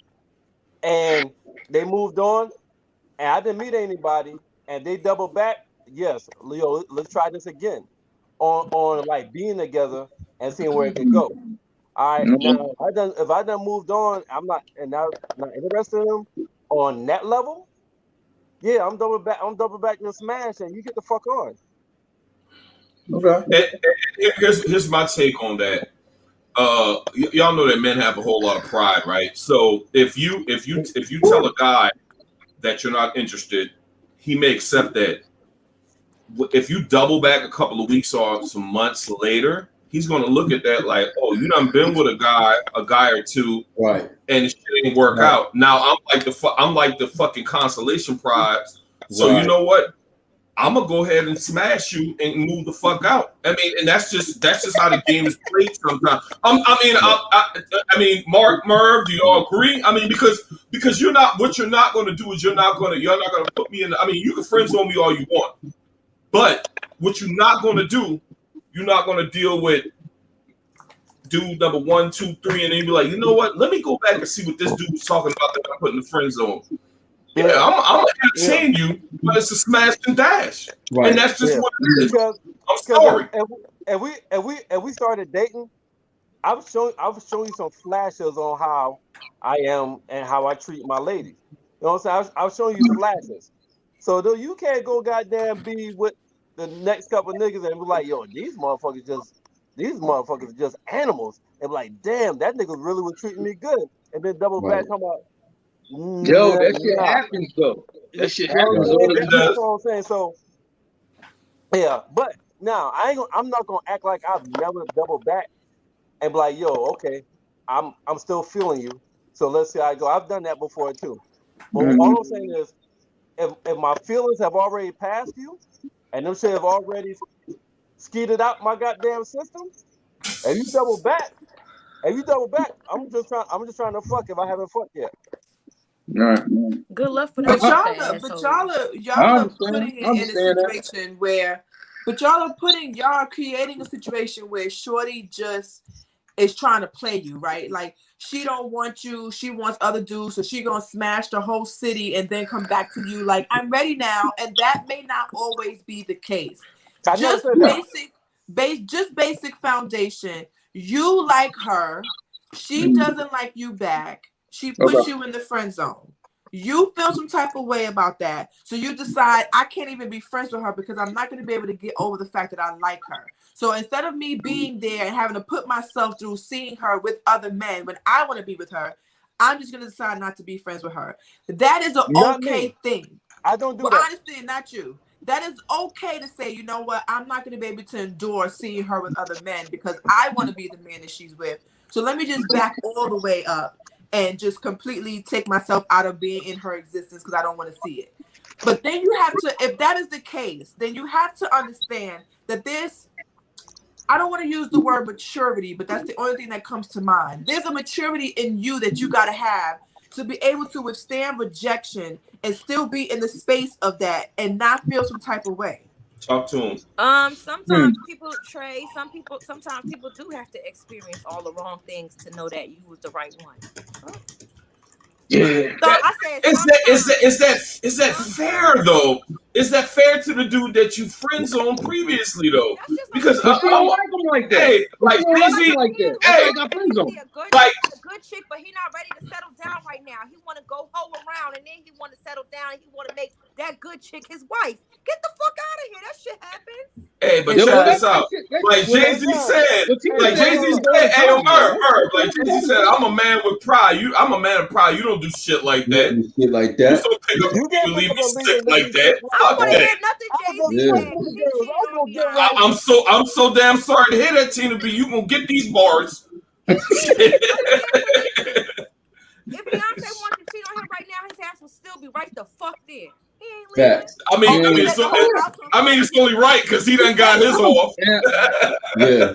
He said, "Nigga, I'm dying. I ain't leaving." That's what. Shout out to my homeboy Martinez in the building. Okay, he's saying what? Sometimes doubling back could be the male or the female. Yeah, hey, don't disrespect homie. Don't do that. Everybody think it's so negative. I gotta take my mind out of mindset. Yeah. Sometimes it's a game. Like sometimes it's a game. Yeah, it is. But sometimes that person not ready to settle down. Sometimes that person don't know your worth. Hey yo, look at this. Oh, yeah. Hey yo, look at this. Look at this comment. Bam. Ooh. Why is it my responsibility to give you that option? It's not. It's not. That's on you. It's not. Everything Becca said. Talk to him, Trey. Becca said your decision is on you. That's a you thing. So if you don't want to do that shit, don't do that shit. That's on you. But everybody not out to get you. Everybody's not out to hurt everybody. Sometimes people don't realize it yet. What's up? Shout out to my cousin / sister Tamika Ivy in the building. Hey, thanks. We're gonna shout out your whole goddamn family. My people, leave it alone. Leave my people. Y'all got a question. Shit, Stacks. I'm like, man. I don't think it has to be like, a man scoring, woman scoring. Just live your life. Like, why do you have to be like in your feelings about shit? Why can't you just move on?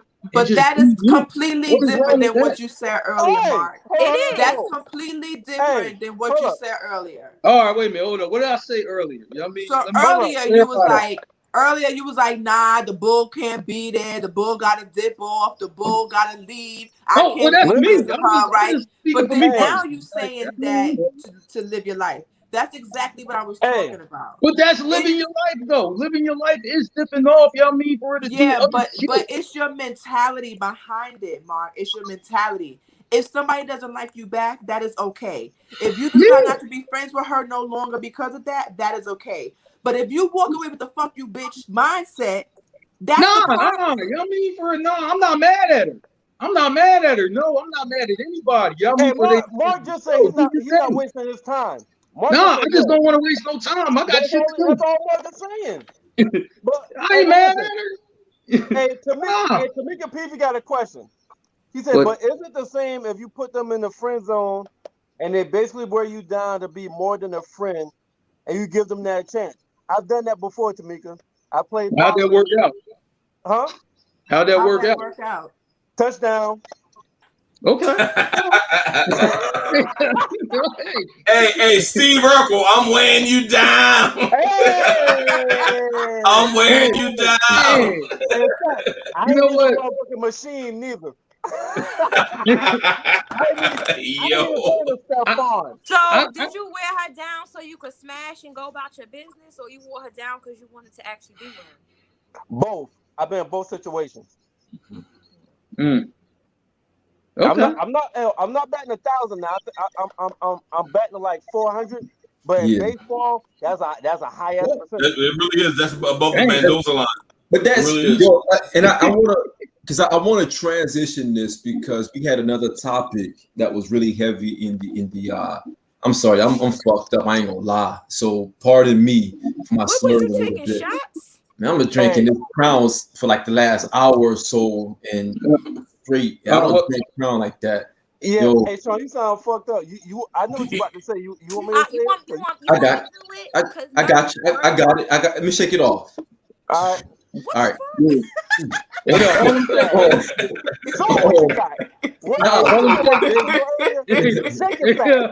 Mystical. Show me what you're working with. Nah, because motorboat and got that. Yo, she better get ready for the night because I'm Go ahead. All right, so you missed that was last week. Sean. You better tighten up. Talk about you. Oh, yeah, I'm good. It was a week ago. I'm good now. Loaded luck. She about to get this work. Wait a minute. About to get this work.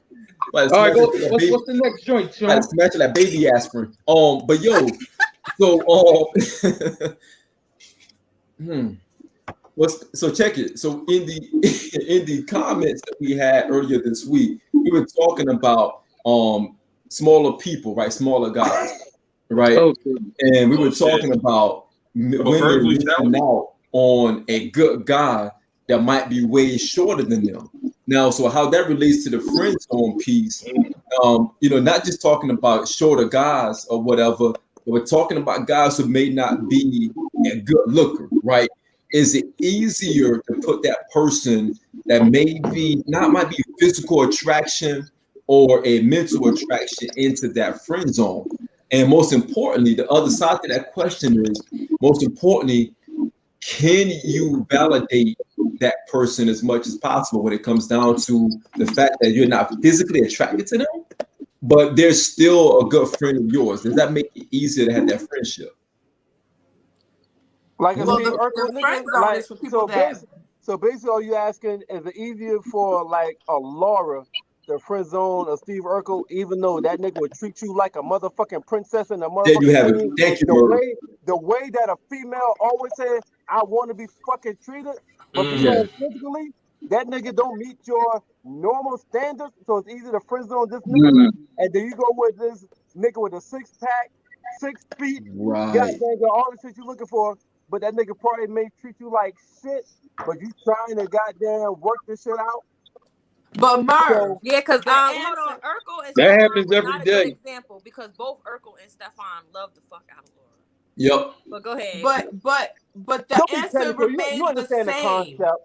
The answer remains the same. If she doesn't like you, she could not like you because you for the streets. She could not like you because you got a pass, or she could not like you because you're short and she likes tall men. She could not like you because you dark skinned and she likes light skinned men. She could not like you because you don't make enough money. There could be a whole bunch of reasons why she don't like you, but either way, you need to Indian style your ass in the friend zone because she don't like you. She might not like you because your mouth is ratchet as hell on this damn show. Whoa. Oh boy, you know what I'm saying? Y'all hold up. Y'all being real fucking literal right now. Can we leave the show out? But I was just answering the question. You want me to do some real life shit? OTP was going for Merv until Merv talk about is it easier to friend zone a motherfucker that don't have those physical attributes? But those physical attributes could be a reason why I don't like you, and that's why you're in the friend zone. Those physical attributes could matter too. It could matter that you or may not be her physical attraction. So she friend zones you because she doesn't like you. So it doesn't have to only be your personality, your past, your whatever. Physically, she may not even be attracted to you. So she friend zoned you. The answer remains the same. She ultimately does not like you and does not want to be with you. She might know you only want to smash, Mark. No, hold on. Okay, get off of Mark. Get off Mark. Please do. Please. She on his head. She been on his head for the last hour. Hey, so check it. Shit. All right, so I'm always on his head every day. Hey, yeah, so we know. Hey, so when we get grown, we know what kind of personality that we're looking for. And we know kind of physical attributes that attract us. Okay. So, all right, if you meet some, the physical attributes, the lack of the physical attributes, and even though they have the personality, which one trumps? Damn, Meek, I'm laughing at that shit. Like for example, let's say a female loves a nigga that makes them laugh. You know what I'm saying? Love that high energy personality or whatnot. You know what I'm saying? Biggie had personality like a motherfucker. Okay? Yeah. And Biggie had chicks. Biggie was surrounded by women. So that's situational. Maybe okay, let's use the last situation. Maybe she likes a man that makes her laugh. She runs into a Biggie. Biggie makes her laugh. It's up to her if she wants to go over the fact that he may not be physically what she wants, but he makes her laugh. So it's up to each woman to decide if they're going to overlook that thing that man has that they said that they didn't want to continue on to get the thing that they do want. Some women will do that. Some women won't. Okay, so let me ask this. Okay, let me ask this. I feel like Biggie ain't even pull no bitches until he got famous. So. Right now, this is the ladies. I'm gonna ask the same question to the niggas. Right now, this is Becca, Tina, and the ladies that's watching. All right, which attribute will put what? I believe you, Trey. Which attribute will make you friend zone a nigga quicker? His lack of physical or his lack of personality? I'm gonna be honest with you. Before getting to know you, if I'm just looking at you, I have to be attracted to you physically. If I'm not attracted to you physically, I won't move on. That's the honest truth. It may sound face value, but it's the truth. I'm gonna have to look at you, right? I'm gonna have to look at you. I'm gonna have to like what I see. So my first thing, besides getting to know you, which takes time, conversation, space, engagement, all of that, first thing I'm gonna see is what you look like. If I'm not attracted to you, then I probably won't get to know all the other stuff unless something else happens. Like if we have mutual friends and we happen to be at an event and we go out and I'm in your space often, and then I can see your personality outside of what your physical is, then maybe. But first thing I'm going to see without knowing you is what you look like. And if I don't like what I see, I won't go further. And men gotta respect that, because I mean it's all about preferences at the end of the day, man. You can't get mad because she ain't feeling you because of this, that, and the third. You might have a good heart, but at the same time, the women still have their preferences. You know what I'm saying? Just like dudes have their preferences. Like I mean, go ahead, Stacks. I mean, because you can. I mean, it's almost like the same thing as far as you can have a woman. A man is not wrong for doing the same thing. You can have a woman with a heart of gold or whatever, and she feeling the dude, but the dude ain't feeling her back. I think dude take more flack if the situation was reversed. You know, saying, "Oh, she got a good heart," shit like that. Why you ain't feeling her? But I mean, it's all about personal preference at the end of the day. To be perfectly honest with you. Yeah, I mean, you have some. That goes like to what Ocho Cinco said. Ocho Cinco made a comment about only being with women that are active, physical, like to work out and have certain types of bodies and make children with those type of women. That's what he preferred. He got a lot of flack for that.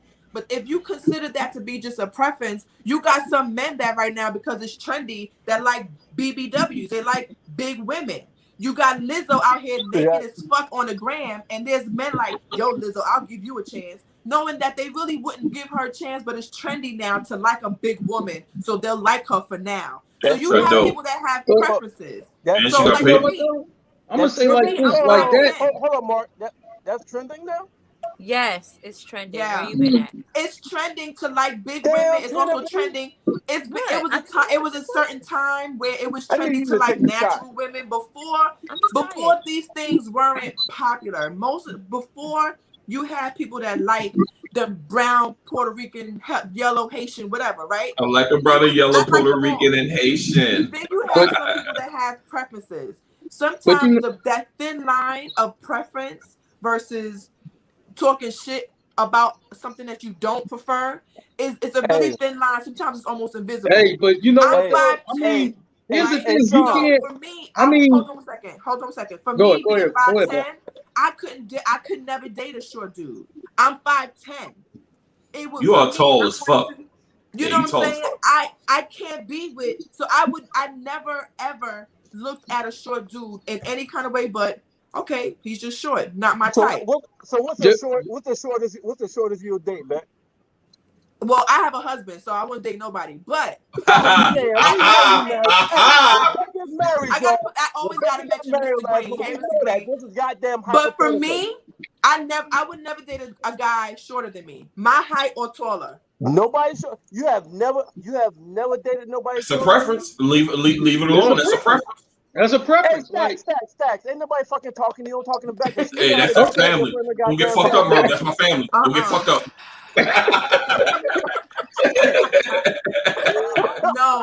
Yo, No. but you know what though? With the preference thing, I mean it happens. Yeah, I mean some chicks don't like light skinned boys, right? That's just the way that goes. You done. Some You chicks, done. so listen what I'm saying, right? Is some chicks I ain't never gonna be able to get at because they don't like light skinned boys. I mean, thank you, Ghost, for coming on Power. You know what I mean? For real, because I'm like, you helped, you know what I mean, a little bit in that area. You know what I'm saying? But for the most part, some chicks don't like light skinned boys. More dark skin. The fuck you talking about? He paper bag brown. Come on now. But what I'm saying is, you know what I mean? Some girls don't like dark skinned boys. Some girls don't like boys who short. Like, but hold on. It ain't shit I can do about that. Hey, but check it, Mark. Do about that. You know what I'm saying?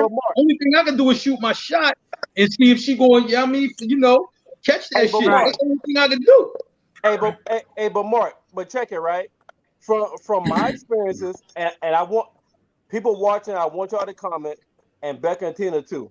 From my experiences, everybody got preference, right? Like some people might like light skin, dark skin, long hair, short hair. I'm a hair person. I like long hair. You know what I'm saying?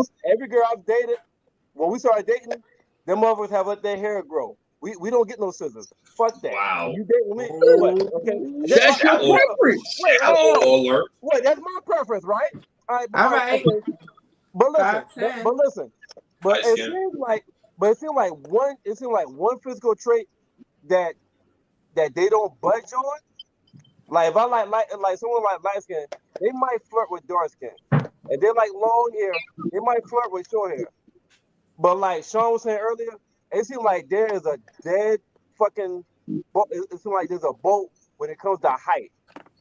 It also motherfuckers don't budge the height. From my experiences and for talking to people, they don't budge with height. You might find somebody that don't look like light skin, they might fuck with dark skin. Someone like long hair, they might fuck with short hair. But it seems like with height, that's a deal breaker more than any other preferential trait. So that's what I want to know. Is the height more of a deal breaker than any other physical trait that you like? I'm sure I can't be in this conversation. Would you date a guy shorter than you, Tina? I haven't met one, so I don't know. Hey, Tina, how tall are you? 5'3". Oh, yeah, tiny, compact. Yeah, you look you user friendly. Yeah. They call me fun. Some people call me fun size.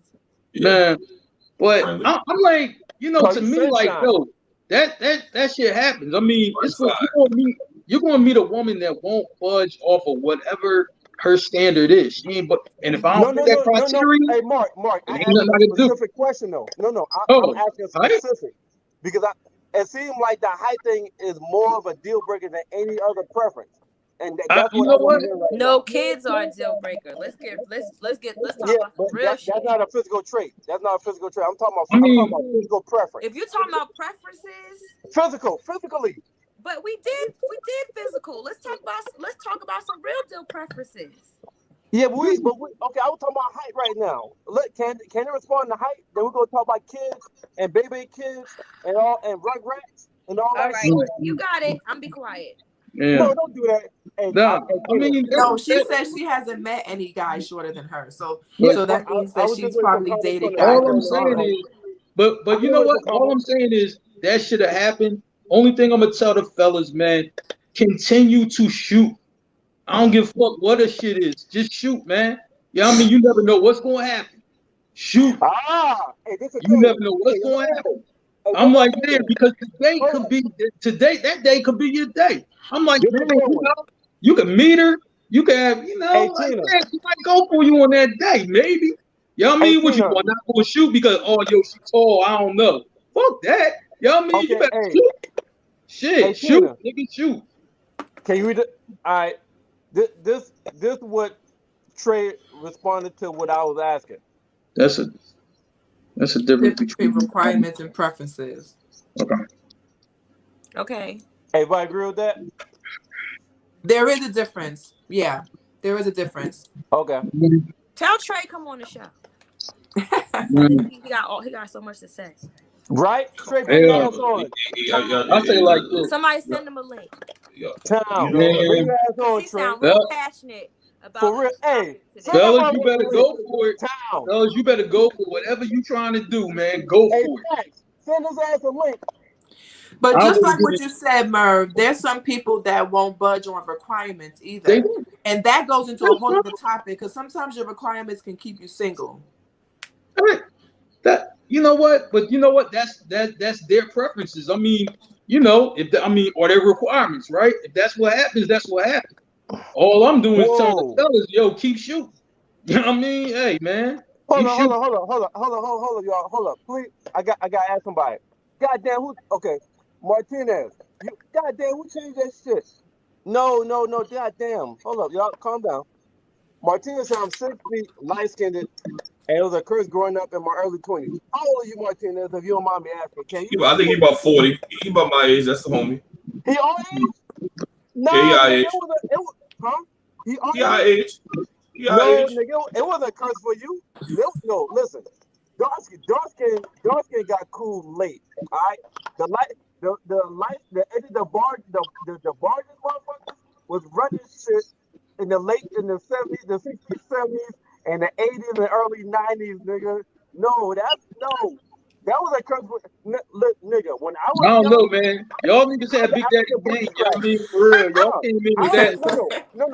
Right, there was, I'll I'll be be sure I'll was be light skinned dudes. Until anyone shorter than Tina would be considered a little person. Probably wait a minute, hold up. Wait, you said anyone shorter than Tina would be considered a little person. That's the boy that Fee went out with.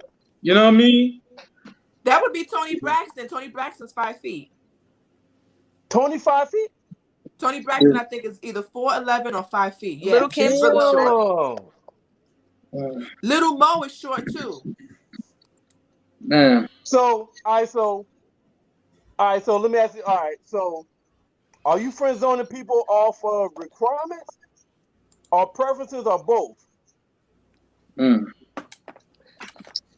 I would just say most of the time it's both.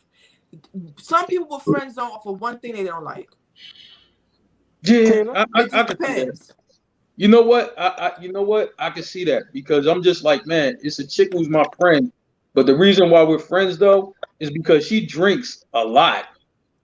You know what I mean? It gets wild a lot. I'm like, yeah, I'm good on that. You know what I mean? But she cool as shit. But she like to drink all the fucking time. I'm just nah. You know what I mean? It wasn't gonna work for me. She too wild. You know what I'm saying? Ooh, that's a damn good question right there, Tazon. Okay, we now we can go with gas.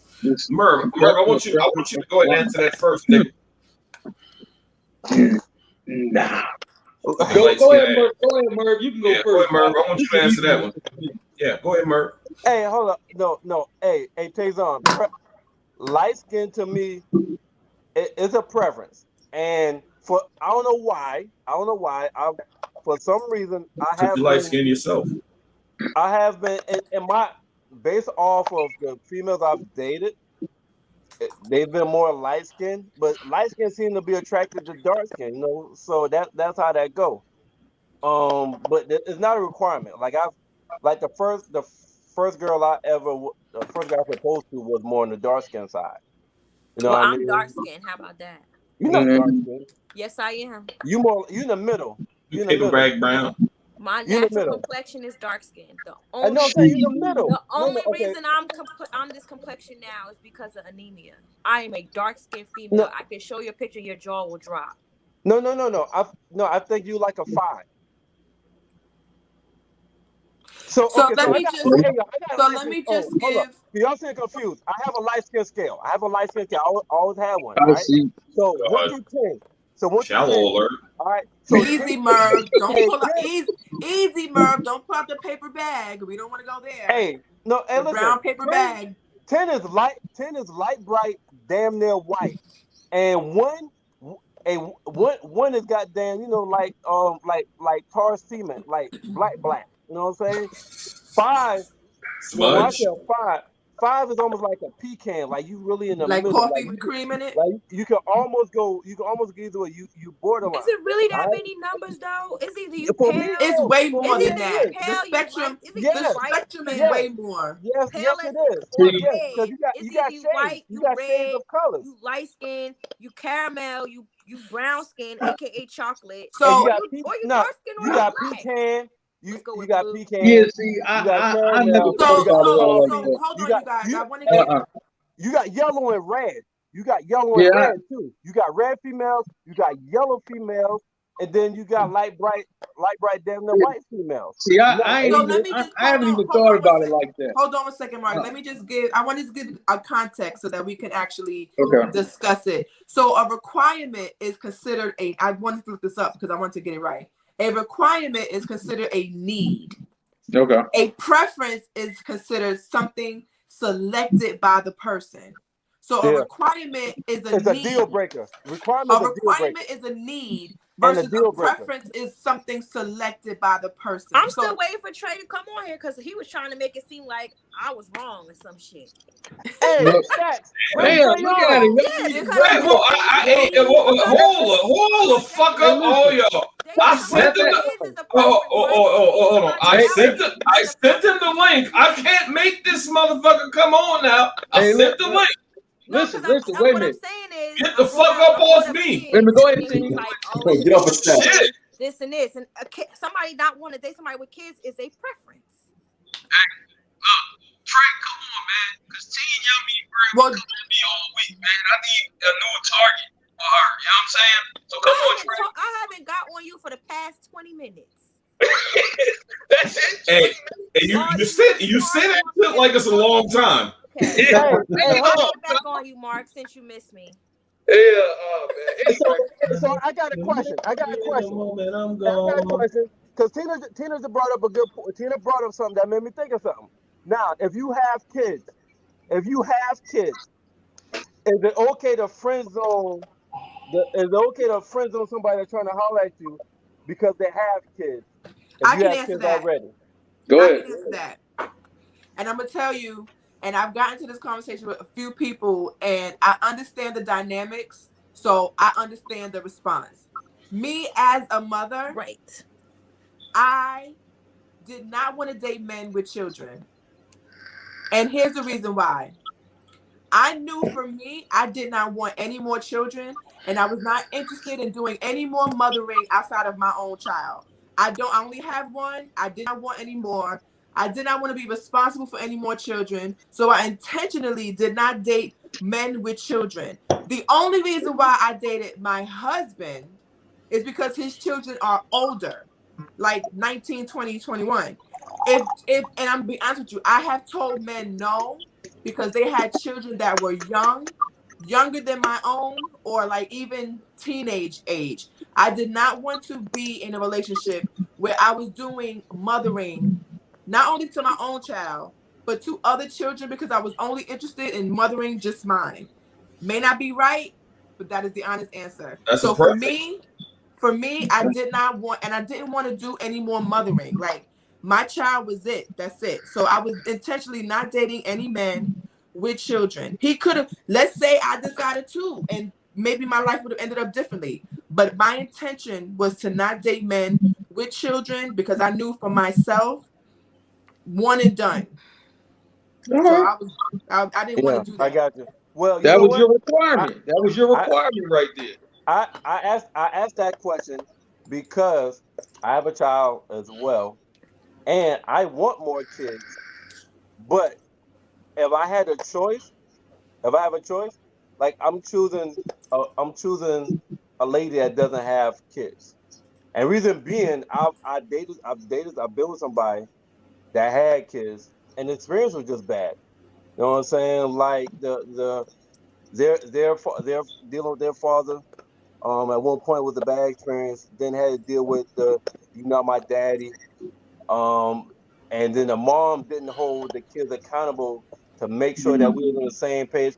I just had a very, very bad experience dealing with someone, being in a relationship with somebody that had kids. Okay.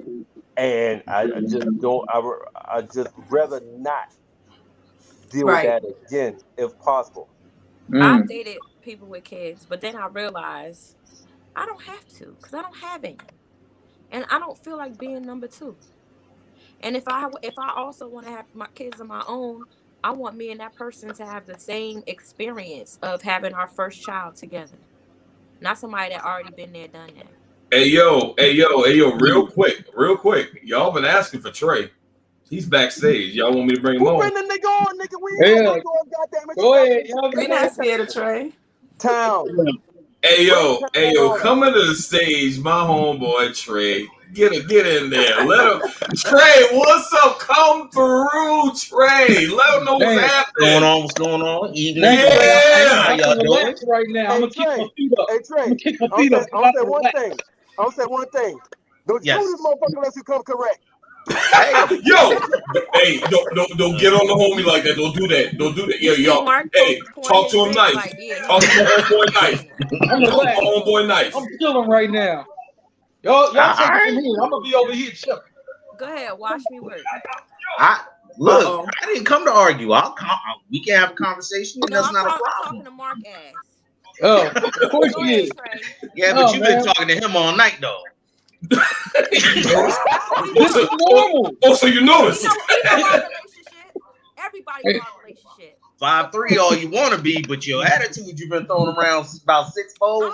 How long have you been tuning into the show? I'm always like this. Hold on. Get up, homie. He a new listener. Oh, okay. Don't do the homie like that now. Talk to him nice. I'm out. I'm not complaining. I'm just letting you know. Go ahead. Your attitude's about 6'4", 6'4.25". Okay. That's what you came on the show to tell me? Shit. Oh, go ahead. Oh no, we talking about. To be honest with you, I get the feeling that you and I got a lot in common as far as what we agree with and what we don't agree with. I want to hear you. That's what I'm saying. Go ahead. Yeah, you know, I like this. Y'all talk. I like this kind of party. A lot of what I was saying was coming from my perspective and from my experience, and it seems like you're really passionate about this specific subject because a lot of the things that have been said tonight, you gone, not me, not me, not me. I'm not saying my comments are not to you. Unfortunately, however, because of the fact that you're defending a lot of things that have been said by women that I know do the things that I've been commenting on, you fit the description. What description is that? Any woman that comes up and says all men, all men, all men. First one, all right. Second one, all right, I might say something about it. Third one, that's a pattern. Becca, that's an old military trick. First time's an accident. Because we could rewatch the show, right? Did I ever say all men? I never said no shit like that. Right? I understand that. But you were generalizing everything that was being said as far as opinions being all people are not like that. That's why I said not all people are like that. So I was basically, Becca and I were like the only ones that were coming from a positive standpoint where not everybody that gets friend zone is coming from a negative place. The guys were speaking on the women that do come from a negative standpoint. Absolutely. So I'm missing the part where I said all, but go ahead. But with everything that I was saying, I was not saying all women. I was not saying Tina B. I was not saying that you treat men like this. Right. I know. I wasn't saying you were doing it. I wasn't saying what you. Because believe me, as far as Dirty Merv is concerned, there was a lot of things that he was coming up with that I didn't agree with at all. Well, yeah, that it would be better. It would have been better to just not be there in that situation, and I think it probably would have worked out better for both him and the women that he said he was friends with, or he was friend zoned by. This nigga multitasking. So Trey, let me just be clear. So you were saying you were agreeing with what Tina B was saying in regards to the actions of coming from a negative place when thinking of the friend zone. So just want to be clear that you're speaking the same language, it's just in different words. Absolutely. Okay. And as far as Merv is still a douchebag. I didn't say he was a douchebag because I don't know him well enough, but he definitely has some dirty man tendencies. I'm not gonna be mad about it. Hey, Trey, listen. I'm just messing with you, Merv. Trey, my feeling. Hey, you ask that. I have no fucking feelings. You can say what the fuck you want. None. Hey, yo, Trey, he just like us. It's like he been in the military. He has no feelings.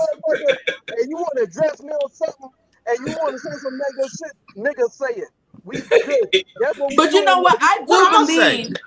You living your life. I'm not gonna say nothing about how you live your life. I do believe, Merv, that you are a hopeless romantic. I can see that. I can see. He is. I think Merv has feelings. I can see that he's a hopeless romantic on the inside. It just takes a couple of, a little bit of digging and the right woman to bring that out. I can see that. He's an Eminem. You gotta get past that hard candy shit. That's all. Everybody ain't worth it. That's all, Merv. That's all Merv's saying. Everybody ain't worth all this love. Hey, we're not worthy.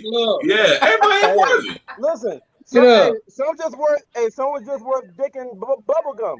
Wow. Wow. Nothing wrong with that. So Trey. That's the way to go. So Trey, now that you're here, one of your comments is highlighted. I've loved a woman and she wanted to be friends. I stayed friends. 3 years later, with 2 kids, 2 baby daddies, she wants to get mad because I'm only her friend. So when I saw that, tell me if I'm thinking wrong. So her being mad at you is the fact that y'all are just friends, not more than friends. And she had to figure this out after the 3 years, after the 2 kids, after the baby daddy. She's now looking at Trey like, I went through all of this and you're just my friend. Is that right? No. It went through, first of all, her name was Stasia. I know exactly who it is. I have no problem saying her name. I like you already. Talk your shit, Trey. That's the homie. Stasia and I met when I got to Kansas City after I had joined the Marine. We had been friends. There was a little bit of flirting. There was a little bit of interaction, and she cut it off, and we were just gonna be friends. Okay, cool. Cut it off. Still had feelings towards her, but didn't pursue them out of respect. So 3 years later, 2 baby daddies, 2 babies, other boyfriends in between the baby daddies. Mm-hmm. I've now spent 3 years of my life listening to how she was mistreated by these dudes. And the whole time I'm sitting there going, yep, that's one thing I wouldn't have done. That's one thing I wouldn't have done.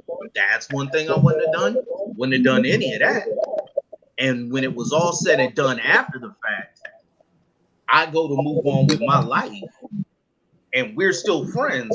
She wants to start a relationship with me, and she turns around and gets mad at me because, we're only friends. That's what I said. Yeah, that's what and I think this is actually one of the comments that led into the double backing conversation that y'all got into.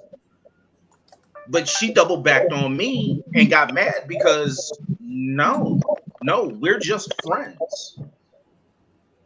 And reminiscent of you say whatever you say, but it was definitely reminiscent of Erykah Badu, because the first thing that went through my mind was bag lady, you gonna hurt your back carrying all them bags like that. Yeah. Talk your shit, Trey. So Trey, how did that initial conversation go when the first time, I guess it was that y'all was friendship and she moved on to other relationships? Was there a conversation like, I like you, but you don't like me back, so let's just be friends? Was there a conversation, or was this just a feeling? Was there an established moment when I knew that I was in the friend zone? Yes, there was. It wasn't a conversation between us.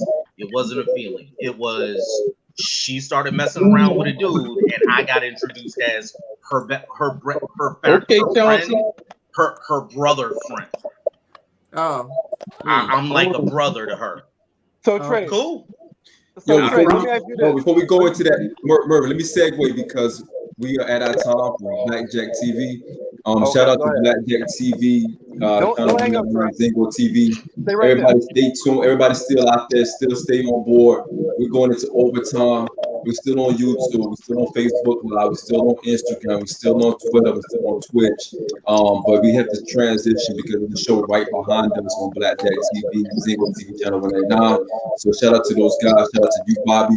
If you want to continue to stream it, go ahead and continue to stream it. We're still out here. We got Trey on board right now. So we in a deep conversation. We still got double-digit viewers. So we in the overtime. So let's go. Don't y'all go nowhere. So Trey, that initial friend zone conversation, how did that go? That was me being introduced to her the new guy for her. I got introduced to him as being this is my friend Trey, and he's like my brother. She literally friends on your ass. Shit. On the spot. Yeah, and right. That's exactly how I took it. You're right. We family now. Family don't do those type of How did you feel? Honestly, because we've been doing the whole flirting back and forth thing for about 2-3 weeks at that point. We worked in the same building together, had lunches together, we went out and got lunches together. I'm not gonna lie, I felt kind of crushed, but I moved on. So Trey, all right, cool. Becca asked you the female version. I'm gonna ask you the nigga version. This the nigga version right here. All right. So after that, when she okay, hold up. Before that happened, did you ever fuck? No. Okay, no fucking. All right. So y'all never had sex? What? No. I got this. Fucking and sex is the same thing. I think we've established that. I think it is. No, I'm talking about ever, not before the conversation. No, but he said he only never. You didn't know about to ask that? You think about that? I didn't know, Merv. Sorry. When it comes to fucking, I'm gonna ask all questions. To believe that. He is. He really is. Shit. Yeah. Hey, Right. So she went through all that phase. She went through the baby dads, the relationship and shit like that. And when she tried to double back, you never had any notion to like, I want to know how this pussy is, so I'm gonna at least try. No. Try that. No. Cause Trey, at that point, after baby daddies and fair relationship, you could have got the pussy very easily. Okay, you're absolutely correct. The possibility was there. Did I take it? No. High percentage. Oh, I'm sure there was a high percentage. I didn't care about the percentage. Okay. The percentage never came into the picture because we were friends. So at that point, you was like, you know what? At that point, you like, lady, you had the chance to get all of this. Now you can't get none of this shit. That's where you was at. Okay. Cool. And she's mad at that? Hell yeah, she mad. Women not used to rejection. Us niggas, we used to rejection. We get rejection all the fucking time. Yeah, on to the next one, like not used to that. Yeah, I mean, some women not used to that. Yeah, some women. Some women to answer the question. To answer your question, because I think I know. I think I might know what a disconnect is. I hope. I'm not one of them dudes that will sit there and say, well, let me rephrase that. At the time, I was not one of those guys that were like, if I want to be with you and you want to be and you don't want to be with me, cool, then good for you. Enjoy your life and move on. But she knew that in that 3 years that the feelings that I had actually had progressed to be exactly what she introduced me as. I was her brother. Talk to him. I'm so sorry. And to sit there and say, okay, now that we've got 3 years of a brother-sister relationship, after you've already shot me down to turn around and try and make it romantic, oh hell no. Right. That's that right. we was talking about. Nigga. That's the double back. And you know what?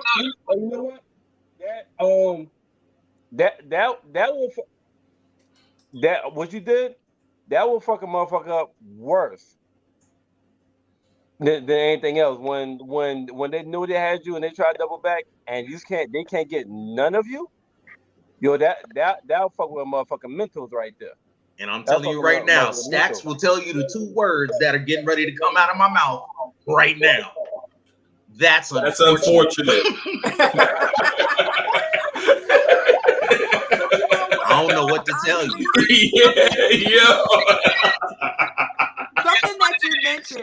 Something that you mentioned, I think it was Merv that said it. But before I continue, just quickly, if everybody can check their sound because there is a slight echo. I'm not sure if I'm the only one that hears it. But if everybody can just check their sound real quick. And then I'll go into this. You mentioned, Merv, about the rejection and like women can't take rejection. There was a comment that Tamika put up about women being rejected as much as men. And I do believe that there is a time where women do get rejected like that. But I think most of the time, and this is gonna sound crazy coming from a woman, but I feel like women being upset about that rejection, especially when it deals to the friend zone, is because they come with he better pick me, I'm the best shit since sliced bread type of mentality. Right. And when that nigga be like, oh no, you're not, it hurts them. Most women, when they feel some type of way about being rejected, is because they just knew they was that bitch. And he was going to say, yeah, I'm going to deal with you. And then she got told no and had to realize she's just regular schmegular like everybody else. Yeah. But that's the thing, listen, though. Especially because, like, this ain't a friend zone thing, but, like, the last person I dealt with on a relationship level, like when I was done, I was all the way done. And she's been used to the people she dealt with double backing, or she still having some kind of influence on them. When I'm done with a motherfucker, yo, ain't no like, I'm like, yo, spaceships, we dip, ain't no rear view mirror. Like, when I'm done. So yeah, it's in my opinion, Tamika, yeah, I think it's harder for a female to deal with rejection than with guys, because, like, yo, pussy is very powerful and very influential. What? You know what I'm saying? So, it's not even about pussy, because to be honest with you, like Becca was saying, if I truly believe that you are the greatest thing since sliced bread, and I want to be with you because I truly believe you are the greatest thing since sliced bread, if you turn around and you don't want to be with me, okay, that's fine. But if I honestly feel that putting men in the friend zone is kind of leading them on, because in a lot of cases, they're guys will end up in a friend zone and they'll be put into 1 or 2 categories. Once they get into the friend zone, they'll end up either being an actual friend, or they turn into that dude that's trying to get to be the #1 draft pick once your current dude messes up. Wait, can we go back to Tamika's comment, yo? You know what I mean? That one comment that said, yo, women get rejected as much as men do. Can we go back to that? No, that's bullshit, yo. That's bullshit. Oh, nah. Because I'm like, yo, listen, men by nature are hunters, man. So we shoot a lot more than y'all.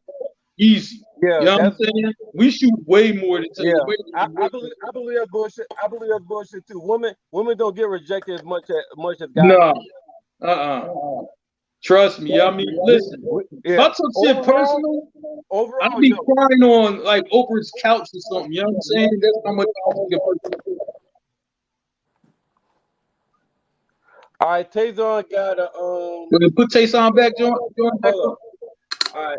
What's worse for a man or a woman if you want to deal with that person being friend zone or being rejected from the start? No, being friend zone. Being friend zone. Yeah. Hey, Rejected from the Being start. friend Y'all zone. mean Hey, you y'all can know move what? right to the I'm next different. one easy. Hey, I'm different. I'm different. All Friend right. zone me. Don't. Hey. To me, it's being friend zone. Because being friend zone still gives you hope. Go, wait a minute. Go ahead, Wait, Bird. wait, Because wait, Bird hold played a on, long wait, game, wait, so I wait, know wait. he's doing. Hold on. Let me break this down for y'all. Have y'all ever seen the movie Dumb and Dumber? Yes or no? Yeah. Okay, cool. All right, cool. There's a part on there where Jim Carrey tries to holler at this girl, and she said it'll be a 1 in a million chance for me to before I date you. And Jim But Carrey there's a said, chance. so you saying there's a chance? Exactly. And that's why I think for a guy being friend zone, having that mentality, so you're saying there's a chance. I think it's worse Guess what? There's a than chance. just walking away. There's a chance. But that goes back to what me and Tina B was talking about earlier. That friend zone is typically no sexual involvement at all. So either way, the outcome. Well, either way, the outcome is the same. If you're friend zone, you're not going to get with her, and if you reject it, you're not going to get with her either. So the outcome is still the same. You know, there's a whole ass song about women talking about he's just a friend, right? Biz Markie is a great. And don't get me wrong, if your friend zone is actually just your friends, I agree with that fact. If they are just your friend. Just a friend. Yeah. But there's a whole song about a woman talking about he was just a friend. Okay. I truly believe that yes, men and women can be friends. I truly believe that because I have quite a few female friends that I have absolutely zero interest in. Will never have interest in them. Right. True. I agree. Yeah, I understand that. And there are women that have got known that. 20 years that have absolutely zero interest in me. Yeah. And I'm fine with it. But we were friends from day one. There was never any crossing that line. Excuse me, real quick. What up, Tina? Whoever has a second device, please check your volume. There is an echo. So, okay, I'm gonna go around. I can still hear myself. So, like, somebody. Yeah, there is an echo. That's why I asked everybody to check the sound. So all you got to do if you got multiple devices up, just turn the volume all the way down on one of them. Okay, go ahead. Thanks, guys. Thanks, Tina B. I'm running my laptop. Sorry about that, team. Yeah, I still hear. I still hear too. I do have too. to work through Did it. it start after I jumped in? Yeah. All right, it might be me. I do apologize. I'm gonna go ahead back out, jump back in the chat. Appreciate the invite. Hey, Trey. We appreciate the banter. We appreciate the debate. We appreciate going back. Hey, that's my dog. That's my dog. Hey, I'm trying to tell you. If Tina got something to say to me, I'm gonna direct it to you first. How about that? Oh shit! You don't want to do that. Hey, I don't think you want that smoke. You asked for the smoke. Now you got the smoke. You asked for the smoke. Now you got the smoke. Let me ask you a question, Mark. Do you think that Trey came on here and shut me up or something? Oh, no. Let's be blunt. Go ahead. No, I didn't say that. So listen, I'm just jumping around, yo. Stop taking me serious. Thank you, Trey. You have a good night. All right, Trey. Thanks, brother. No, Tina B, you stay. Damn. We were saying about it. You still got this echo? Hold up. I don't know how that happened. Hey, yo, Beck, I think you got two devices. That might help. I've been on my two devices the whole show. Wait a minute. Let me come back. I'll come back in. Hold up. Okay. Let's see. Yeah. Oh yeah, this shit. Hold on. Is it still there? Can you hear me? Is it me? Can you hear me now? All right, so Can it you might hear be me now? Yo, That's funny. But the friend zone conversation is a very layered one because a lot of people believe that the friend zone still involves some type of interaction with that person, just not a real relationship. And ultimately, the friend zone is supposed to be no sex, no romantic relationship, just friends. But it becomes friend zone. But Becca, here's the other thing, though, right? I know you read the definition off of Google, but everybody got different definitions of friend zone. Some people friend zone is we not gonna fuck. Some people friend zone is we not gonna be in a relationship. Right. You know what I'm saying? So it's really perspective. I think somebody said that shit. Somebody said that shit too. I can find because the friend it. zone is really perspective to be on some real shit. It might have been Tayson that said that shit. I'm gonna find it for you. It was Martinez. Yep. That's what after all that is called perspective. Which goes back to that question you asked about certain things being situational. You have some people that will friend zone and keep it platonic. You have some that will friend zone and still want to dip in the pool a little bit every so often until they find somebody that they actually want to be with, and then they become either friends with benefits or, like what Tina said, fuck buddies, whatever title you want to give it. It's still technically a person you're not in a relationship with that you're laying with. So it all still ends up being the same thing. But ultimately, the friend zone is supposed to be a place where your friends are, right? The zone of your friends, where there's no physical anything happening whatsoever. Yeah, that's what it's supposed to be, but it don't always be like that. Right, and I understand that. I mean, for me personally, I'm just like females that I'm already friends with, right?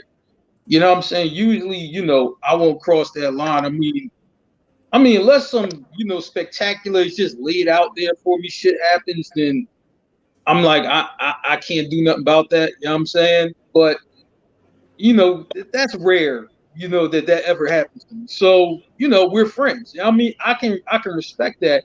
My thing is that, if you like somebody and you feel that's going to happen, and it's just like, you're not really up for that or whatever, you respect her decision, but then you move on to whatever you're doing. That's all I'm saying. You know what I'm saying? I don't think you should be hurt about it. I don't think you should be upset about her decision because it's her decision. You know what I'm saying? And I think some guys, take that personal when it's her decision. It's just like, yo, she made this decision what was best for her. I'm just like, why? You don't have to get bent out of shape about that.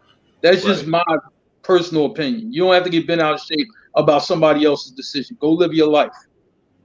Right. So let me read this comment from Martinez. If we in the friend zone, and I can read through the typo. So if we're in the friend zone, call me if you want to go out to eat. Call me if you need somebody to talk to, because you're gonna have a rough time. But don't call me and play with my mind, or play with my emotions, because that's not right. That's not cool. You shouldn't do anybody like that. No, I agree with that. You should. He goes on to say, if you put somebody in the friend zone, leave it like that, and all that other stuff that he said. I don't think. Matter of fact, my homegirl Marcia she put, when we had the friend zone topic in the group, she put ain't no doubling back, and I wholeheartedly agree with that. Just because the shit didn't work out, like you had 1, 2, 3 shit that went bad after that. I think it's an unwritten rule. You can't double back to the motherfucker that you are a friend zone. That's just me though. But right, because then that feeling of that person that doubles back, right?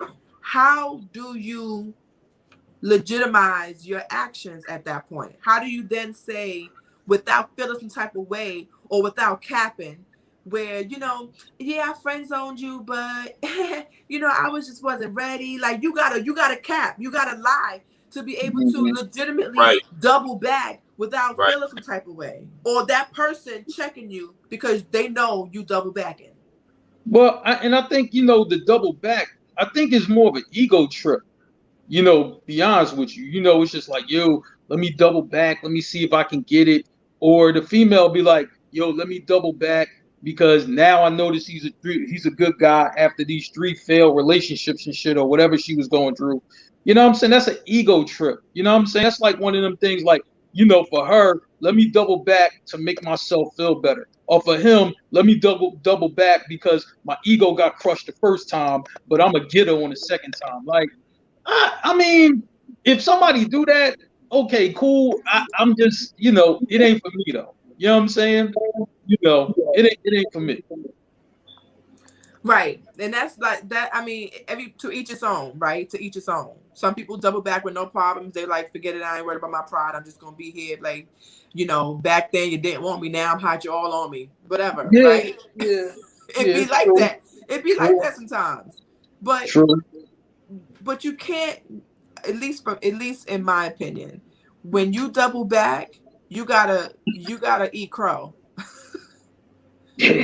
When you double back, you gotta eat crow. You gotta be able to accept whatever that person says. That person could say no, forget you, don't you even try it. And because you think you could try it, we're not even friends no more. Like they can go all the way out, or they could be like, "Oh, you want to double back? Sure, I'll double back," and then play with you. Yeah. You know, you gotta be careful with that. You know, with the doubling back. I'm just like I said, there's some things involved, but I would say like doubling back though. I would say more of the time it doesn't seem genuine on both sides when the double back happens. Somebody is disingenuous in that in that double back thing. You know what I'm saying? I don't think it's going to be genuine on both sides. I think somebody has an agenda when they double back. That's just my opinion. What you think, Merv? Quiet. I mean, the doubling back is situational, in my opinion, situational and perspective. It just depends on where you at mentally if somebody doubles back. And where you at mentally will affect on what you do, what your actions are physically. You know what I mean? So if you like let's be real, if you liking somebody, and they kind of like I'm not feeling you like that, and they kind of go about their business, but they double back before your feelings for this person leaves, and before your feelings switch to somebody else that you're interested in, you're gonna give that motherfucker another chance because your feelings are still there. You know what I'm saying? Your interest in that person is still there. It depends on whether or not that motherfucker double back quick enough before all your shit leave or before somebody else comes and takes your fucking attention. A lot of times. So what has to happen before you no longer have those feelings, where it's okay to, I guess, open the subject back up again? Yeah, I mean, it's time. It's time. Like a lot of times feelings go away with time, or feelings go away when you meet somebody else. But if you still kind of like just chilling, and that person double back in a quick amount of time, and when I say double back, that don't necessarily mean that they went and started fucking with another nigga. That just means, they might not have been feeling you right there at that moment. And they're like, no, I don't know about that. I'm the first round draft pick or nothing. The first round draft pick on the message. Chauncey be on one, yo. Chauncey, yo. Chauncey, I think you mean number one pick is 32 picks in the first round. Yo, you never miss a moment, do you, Mark? Come on, right? Yo, but hey, y'all, we still at double-digit viewers, bro. And we waiting for the team being shown to come back in so we can put a bow on this motherfucker. Right. Hey, to be perfectly honest with you, this is we got double digits looking. Why we putting a bow on this right now?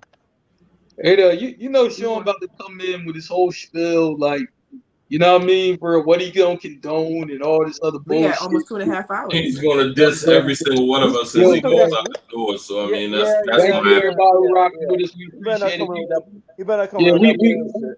we gonna press on, you know what I mean, until we can't press Oh, on. Sean, we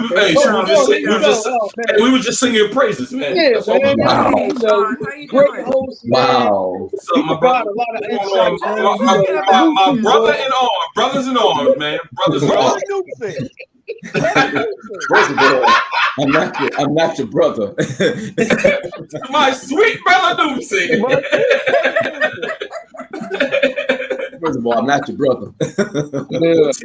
Team B, come through. Where you at, Team B? Tina, get back in here before Sean blow you up on his last commentary. We got 11 motherfuckers still looking, man. We got fans. We got motherfucking audience. We got motherfuckers still interested like a motherfucker at 1024, nigga. Yeah, it's all the Stacks friends. All Stacks friends and family. You know what I mean? Shout out to y'all. We appreciate it. Shout out to Stacks friends and family, man. Shout out to Stacks to getting his people involved, man. They the best. They the fucking best in the world. Hey. Come through Trey. Come through my cousin, sister Tamika. Come through Sam. Come through Martinez, my brother-in-arms. Shit. I fucks with all y'all the long way. They're here for Stacks. They're not here for us. They're here for Stacks. Yeah. You know what I mean? They're my people. They're here for all us. No, my goddamn time he brought a fan base. Shit. Don't do that. Don't do that, nigga. I gotta follow it. I gotta follow it. Motherfucker, you might want to Google me. Go to www.doingthedamnthing.com and you see a picture of me in that bitch. Oh, we still getting questions. What is the bad timing for the first time you shoot your shot? Is it okay to double back? No, it ain't. No. Yes, it is. No. Timing is everything. Timing is everything. Nah, it could. Timing is everything. It could be a bad time because on Love Jones, Nina was like, yo, there's Love Hard try to holler at Nina. She's like, it's just bad timing. Yep. Hey, and motherfucker went and got that record for a show up at the door. It was like, yo, last time he said it was bad timing. I'm thinking right now maybe it might be better timing. Yeah. Hey, and you see what happened from there? Yeah. You gotta weigh him down like Stefano Cal. Right. I'm wearing you down. Man. I'm wearing you down. I'm wearing you down, Laura. I'm wearing you down. Hey, but hold on. While y'all bullshitting, there are some marriages. There's a lot of relationships and marriages that started from being friend zone. Don't sleep on that shit now. There's some marriages. There's a lot of marriages and relationships that started from one of them friend zoning the other one. Martinez said it earlier. Give up. Huh? You know what? Said that his started as a friendship and now they've been married 16 years. But you know what? This tells me? I just need to have more patience. I have no patience whatsoever. Seriously. You know what I mean? I need to work on my patience. All right. I mean, for real. That's it. And maybe you should work on stop calling them whams. Maybe you should make love or something else. But if you whamming chicks out here, they probably won't want them no parts. Hey, that's real shit. Trey just spit down too. But timing is right. Timing is right. I'm an example of timing. Timing has to be right. Yeah, right. Hey, and real shit. Sometimes it's best to start off as friends, not knowing you're gonna go there, and then like, yo, I enjoy your company. Like, sure, I enjoy your company too. Let's just hang out a little bit more, and shit just develop organically, and just go there. You know what I'm saying? Like the relationships before usually start off from fucking, and then go in relationships. All right, the last female I met that had some real goddamn substance. We thought it was just friends, and both of them, like, we had no idea that it would even develop into anything. All right, patience. You know what I mean? That's the word I'm gonna take from the night. Patience. Timing and patience. Timing and patience. Okay. Yeah, timing and patience. Timing and patience. Team, come back in. She's having some issues. Oh, but she just put in our group. She's having some issues with her stuff. It's like I think she probably had part of the echo, but she has some issues. Okay. So let's go around the horn. So let's start with ladies first. Start with you, Becca. What are your final thoughts for tonight? My final thoughts on friend zone is don't necessarily take it as a bad thing. You know, just like we just finished saying, timing and patience is everything. Sometimes it may not be your turn, but you end up winning, winning the prize. So don't always take friend zone as a bad thing. You know when somebody don't really want to be with you, and you know that it just may not be the right time. So just be patient. Okay. Absolutely. What you got for us, Mark? Man, I'm gonna go on what Becca said. Timing and patience is something that I feel that I need to learn, to do better with. I don't have that shit at all, but I can work on it. You know what I'm saying? Because it could be somebody who's cool out there, and it's just like, damn, I have no patience whatsoever, right? And it don't mean you still can't, have your fun and enjoy yourself, but just, if you could take a little time for the person, you know what I'm saying? Like, man, that fun is still be there. You know what I'm saying? You can still take a little time. As far as the preferences thing, right? I'm like, listen, you're not going to be everybody's cup of tea. It's just not going to work like that. But fellas, I'm just talking to the fellas right here. Keep shooting. You know what I'm saying? Because I'm like, that, today might be your day. And if it is, you know what I'm saying? Do you want to be the dude to be like, well, I don't know. Yeah, I ain't sure. Nah. Go for broke. Go for it. You know what I'm saying? You just got to go for it, man. That's all I'm going to say right there. Indeed. Merv, what you got for us, man? They already said that shit about the timing and the patience shit. That's some real shit. But friend zone is really perspective. It was a lot of different perspectives when it comes to friend zones. You know what I mean? Everybody got their own thoughts about it. They got their own perspective about it. They got their own definition. Some people got friend zone meaning no sex. Some people got friend zone meaning no relationship. So friend zone is just a big ass umbrella. With so many different angles with the friend zone. You know what I mean? So, and with friend zone, like I was saying before, there's some marriages that has resorted from friend zone. But this was a good fucking topic tonight, man. It was a lot of different angles we talked about. A lot of layers. A lot of layers. There was a lot of onions peeled back. We had some funny moments, and throughout the funny moments, I think it was some real fucking knowledgeable, educational moments of where people maybe didn't think of it from this angle. It was a very good conversation. I enjoyed our conversation tonight about the friend zone topic from everybody and from every angle. We had a lot of good comments, and then that was a very enjoyable conversation about friend zone. And Tazon, we appreciate that shit. For sure. We got somebody. Thank you, Tazon, and to Trey for coming on for a little bit. Appreciate that. And I want to let everybody else know. Just everybody that's in our Facebook group, post a topic, and if it's popping, we're gonna talk about it. We're gonna talk that shit. Real talk. The last couple of topics have come from y'all in our Facebook group, posting shit, and we appreciate that. And it's become very good talking points. You know what I'm saying? All of us is one family. All right. Hey, y'all watch Drumline? One man, one sound. Yo. Absolutely. What you got for us, Stacks? Yo, I got to shout out the new viewers tonight. I have my first cousin, but she's really my sister, Tamika, come through. We appreciate the viewership. Yeah, Pivy. That's what we call her, Pivy. Shout out to my Kansas City crew. Trey came through. Trey came through and came on the show. Thank you for doing that. Shout out to my brother in arms, Sergeant First Class Martinez Vandergrift, still grinding in the Army. I think he's like 23 years in now. Thank you for your service. Thank you for all you do, because I ain't doing that shit no more. Do work. Shout out to Sam for Sam for coming out here. the homie Sam, Trey girl, she was in here too. Damn, I hope I ain't missing nobody. But I would be remiss if I didn't. I need to mention this, y'all. But before I go down, we need to mention this motherfucker right here. Bye. We need to mention him. And we need to put a Jordan face on this motherfucker. Derek Chauvin, guilty, and guilty. Check this out. I got one fucking message for you.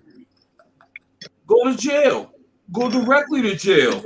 Do not pass go. Do not collect $200.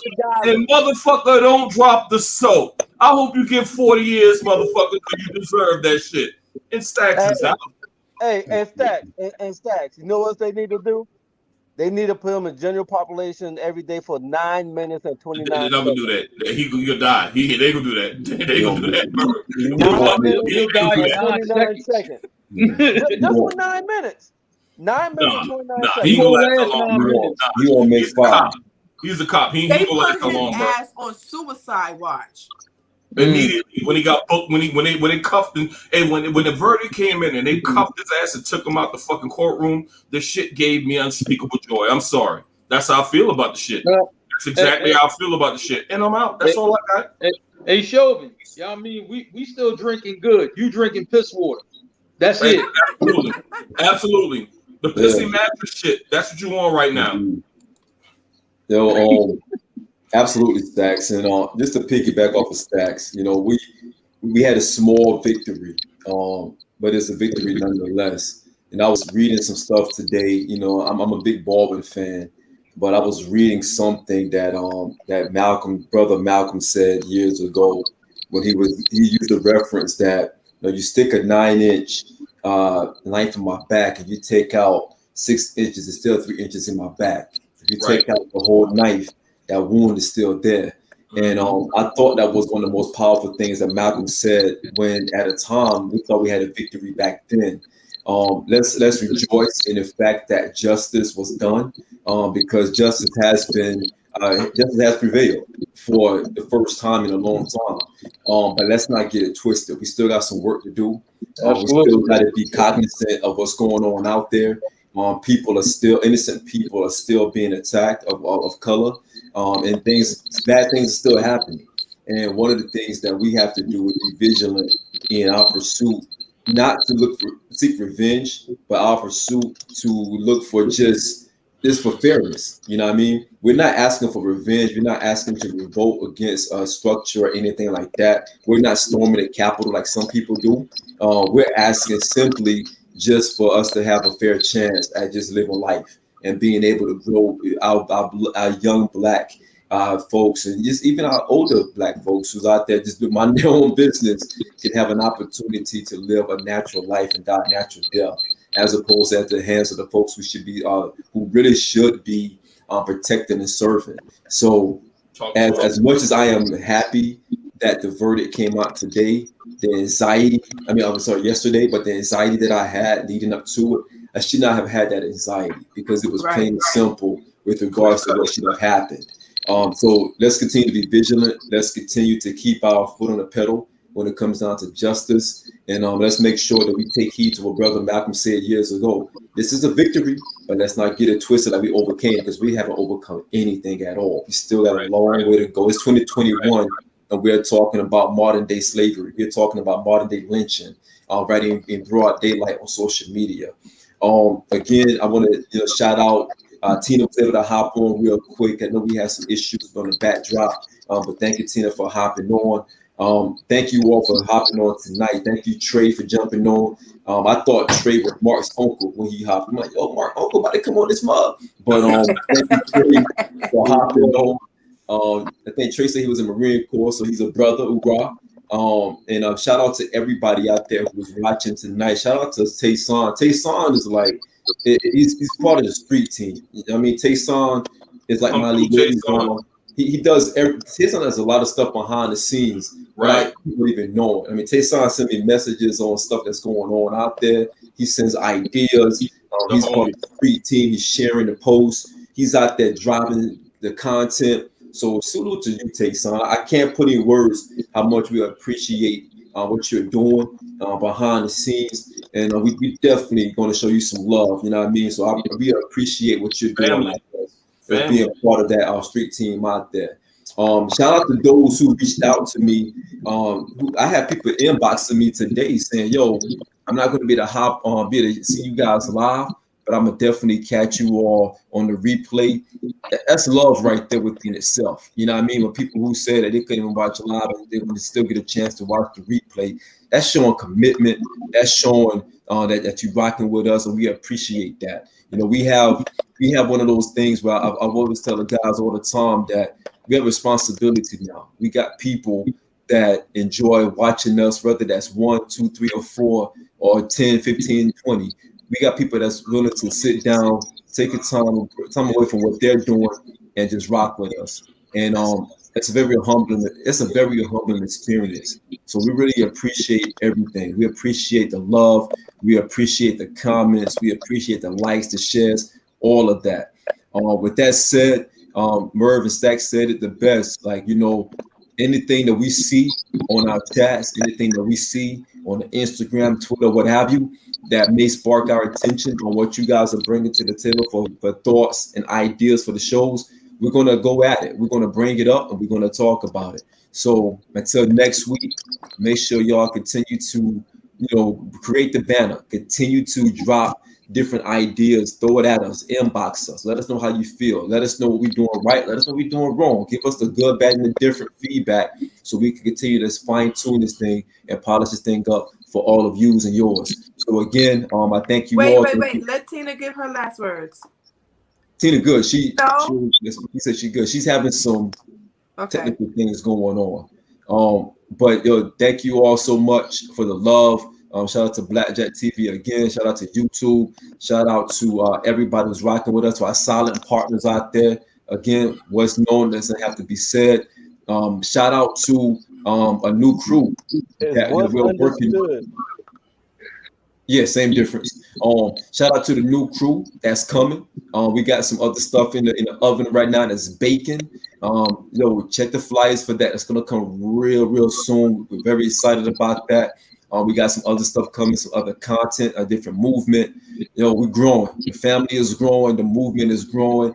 And we just so glad that you all are a part of that. We can't do this without you guys. Thank you, Stacks family. Every week we find out Stacks got a different first cousin. I think Stacks probably up to 55 first cousins. We deep, Sean. We deep in this bitch too. Town, baby. Town. Yeah. Thank you for everyone who watched me from the town. I think it's like 15,000 of y'all in the 5 block mile radius. You know what I mean? So thank you all for the love.